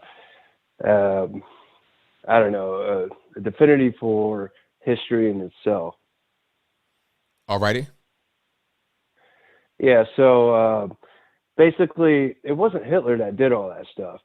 It was his what do you want to call it? His generals and stuff like that convinced him to do this stuff. So he did do it or he didn't do it? No, he did do it. He Okay. was a part of it. Okay. But his generals convinced him that was the final solution, you know? Mm-hmm. But, yeah. But, yeah, man, just wanted to put that 2 cents in.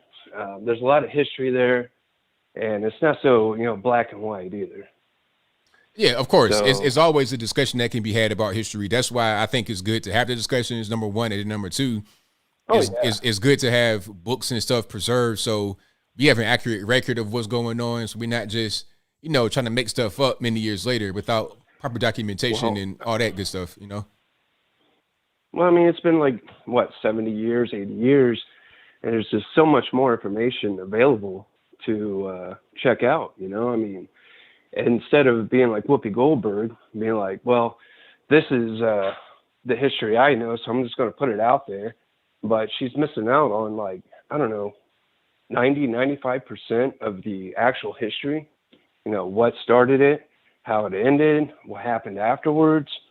So, I mean, I'm just watching these people just act a fool. And a lot of people don't understand that stuff, so. Right. Yeah. So, yeah, it was good talking to you, man. This is making me real nervous. I'm going to pop off here. It was great talking to you, man.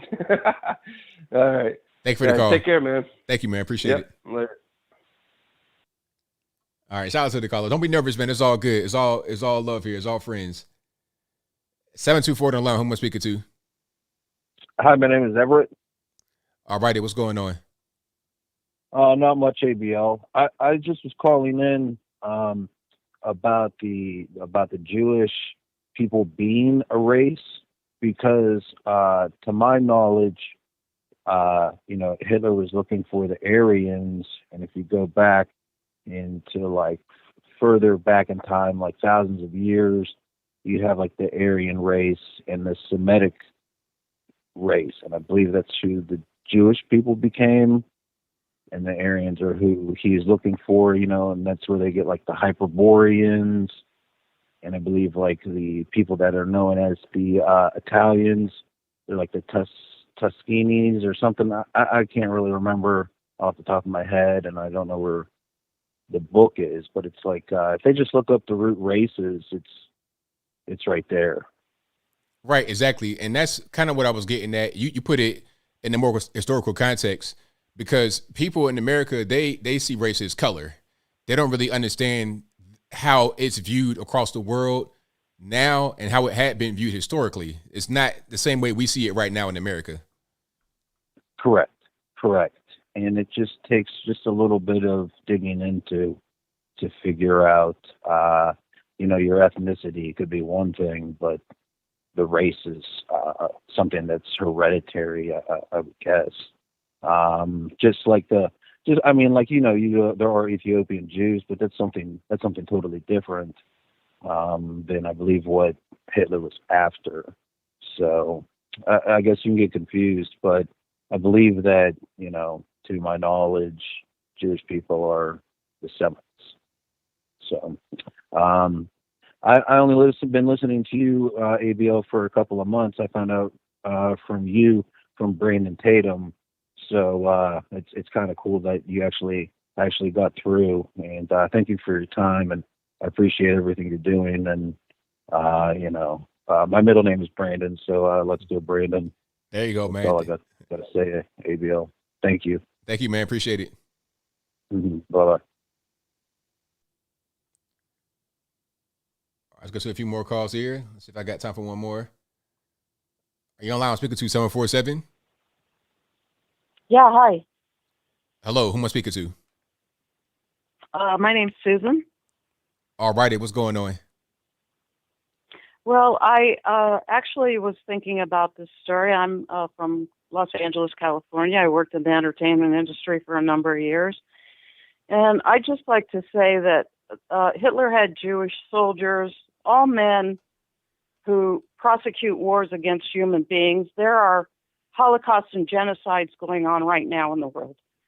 So, in other words, until we get past this point of only ascribing suffering to one group of people, how are we ever going to get to the point of understanding that all people suffer for the wealthiest people in this world and what their goals and intentions are over resources or property? Or I saw Chelsea Handler on Finding Your Roots, and she found out one of her relatives was a Nazi. So there were Jewish soldiers during the Third Reich. We have to get past this point of saying tribalism, where one group is against another group for the purpose of making money for the wealthiest people in the world. Otherwise, where are we and who are we? Yeah, that's a good question. Good point. Well, I'm sick and tired of it. I've had relatives go to Iraq. Over 1 million people have been killed there. I don't want my kids to go to soccer practice and think of a mother over there. I don't want Syrians to have to live every day worrying about where they're going to get food. I don't want Africans in the mines digging for resources for technology and living a shit life. So you can't cuss, but it's okay. Yeah, I'm sorry. But you know what? You get to a point in your life where you know that nobody can call somebody else out as a group, because many of these people in all of these groups, for greed or a purpose of their own, don't mind seeing other human beings as useless or dispensable. Well, I hear you. I thank you for your call. Definitely appreciate it. All right, thank you. All righty, let's get to maybe one more here. If I got time, y'all hang tight, please. 252, you're on the line. Who am I speaking to? Hey, ABL, this is Chandler. How you doing? It's all good, man. How about yourself? Good. Hey, I am a young white man from Northeast North Carolina, and I am currently working in Virginia for a particularly woke, I guess we could say, countrywide business. And I walk in every day and I see, I guess what we could say is racial propaganda. And I want to speak out. How do I do so? If you're at a company where that's the culture, you can't really say anything, because what are you going to do? And I kind of probably already know where you at, because I know about that particular, because I'm from that area, so I probably already know what's going on.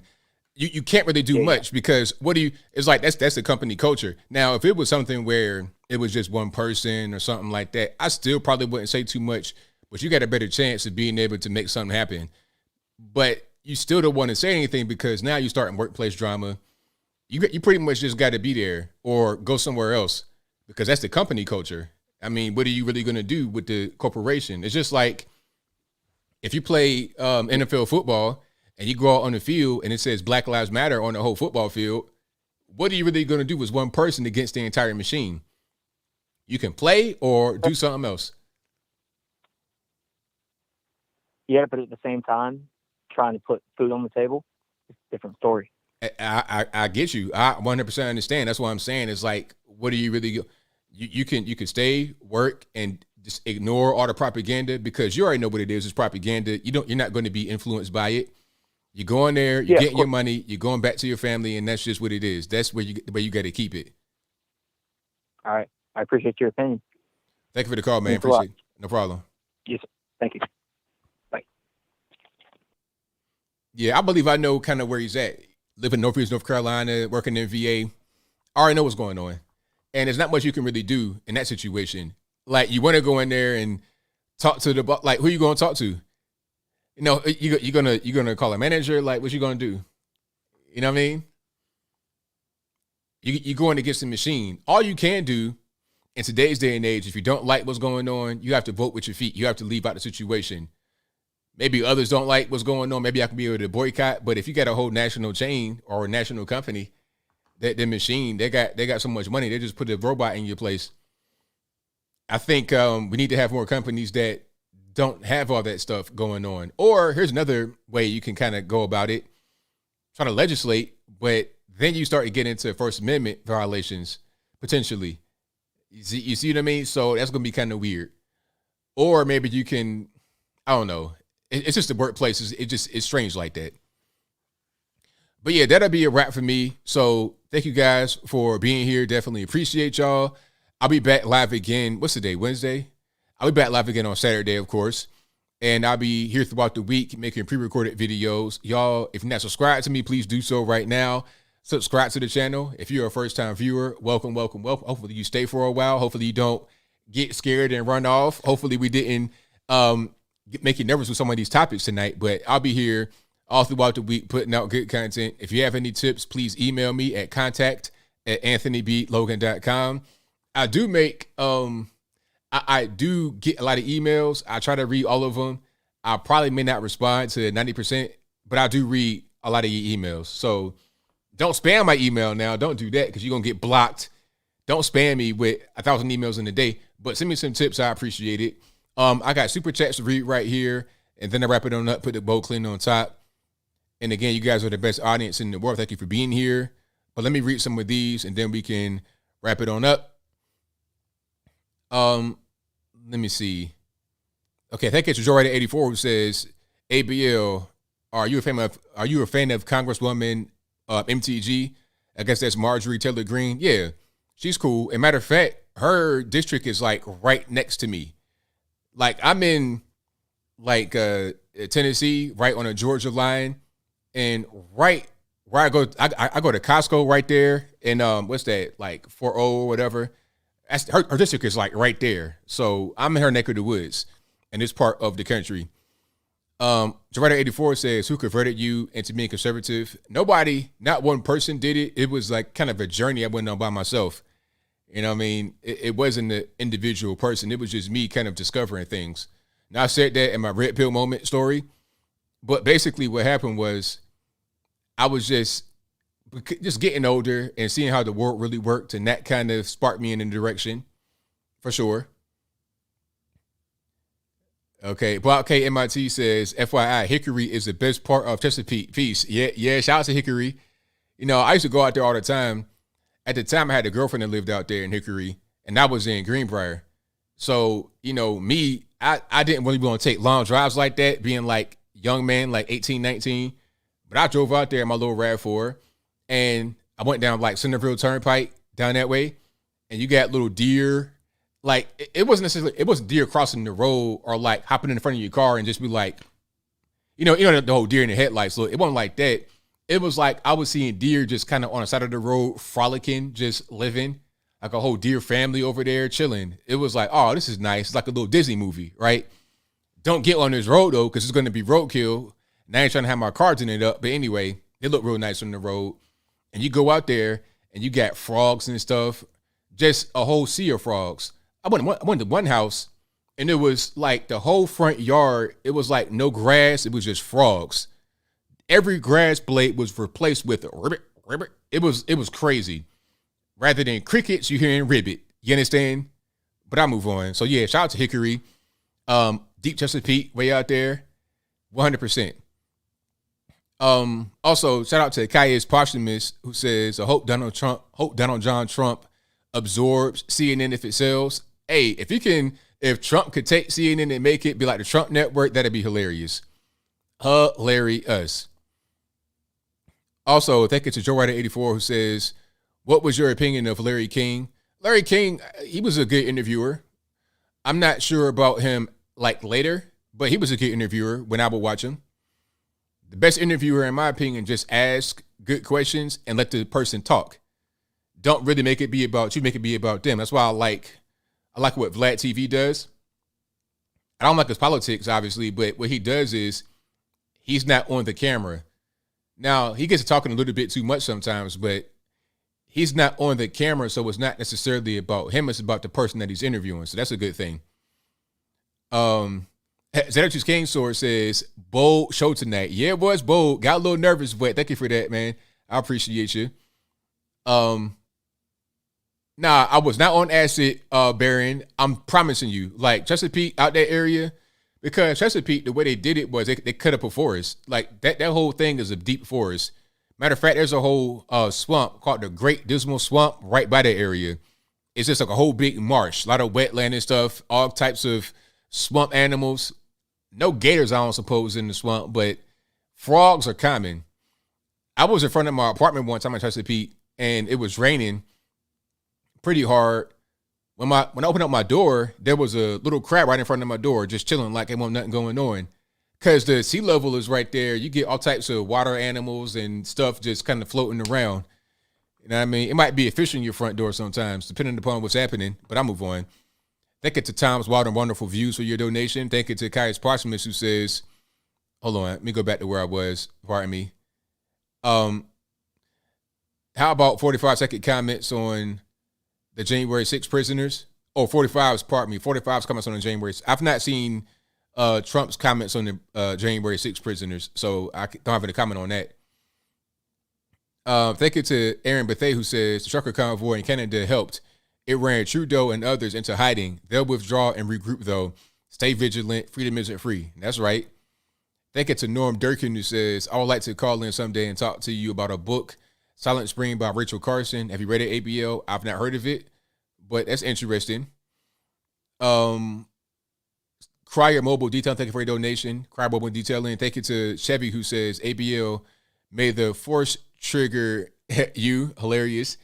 Butt versus Windshield says, so Biden filibustered the nomination of Judge Brown to a federal bench in 2003. She is a black woman judge. Double standards again. Of course, always. Thank you to Leo Mazzino, who says, Schindler's List is a good movie to watch. Of course, I've seen that. Thank you to Dent Machine Company, who says, did you see the latest Project Veritas video? Whistleblower nurse got a license revoked. Wow, really? Because she told, so they revoked her license?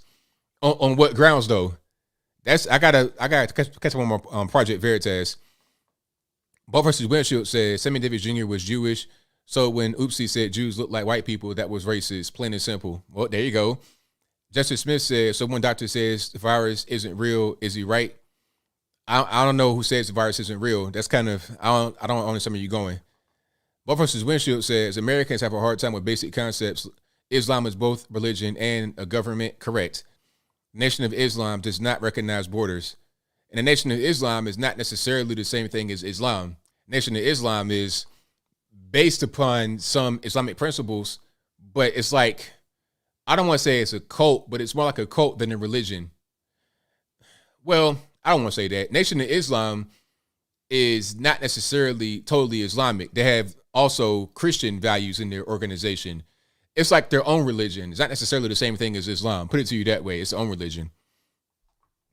And it's more of a Nation of Islam is more of a community upliftment type thing if it's done properly. It's like the NAACP, but with religion tied into it. They're more effective than it. They're better than the NAACP. If I had to pick between the Nation of Islam and NAACP and Black Lives Matter, I pick Nation of Islam all day long. Thank you to Chandler Bland for the laughing emoji. Thank you to One Hope, who says a little something for your Calgon fund. I appreciate that. Thank you to Mom Bear, who says 1980s, early 90s school learned about the quote melting pot unquote of the U.S. In 2022, I guess they changed their minds about what we are exactly. Yeah, I thought it was a melting pot. I thought we were all kind of like one culture. Now they want to have, diversity, different cultures, everybody in their own little thing, a Tower of Babel, and everybody understanding each other. We're in different pockets of that's what they want. They don't want us to be unified. They want us to be separate. And what causes separation is cultures that are wildly different being in the same place at the same time, different languages, religions, all that kind of stuff. Again, going back to world history, a lot of conflict happened over things like that. I'm not able to understand you. I'm not able to be on the same page with you. Conflict happens. This is what causes it. Thank you to Bob K. MIT, who says, hope everything's okay with Victor. Great show, ABL. Thank you for that.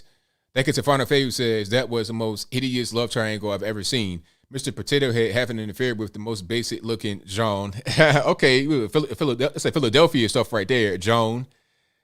Thank you to Senator's King Sword, who says, I read that one, bold show tonight. All right, that'll be it for me.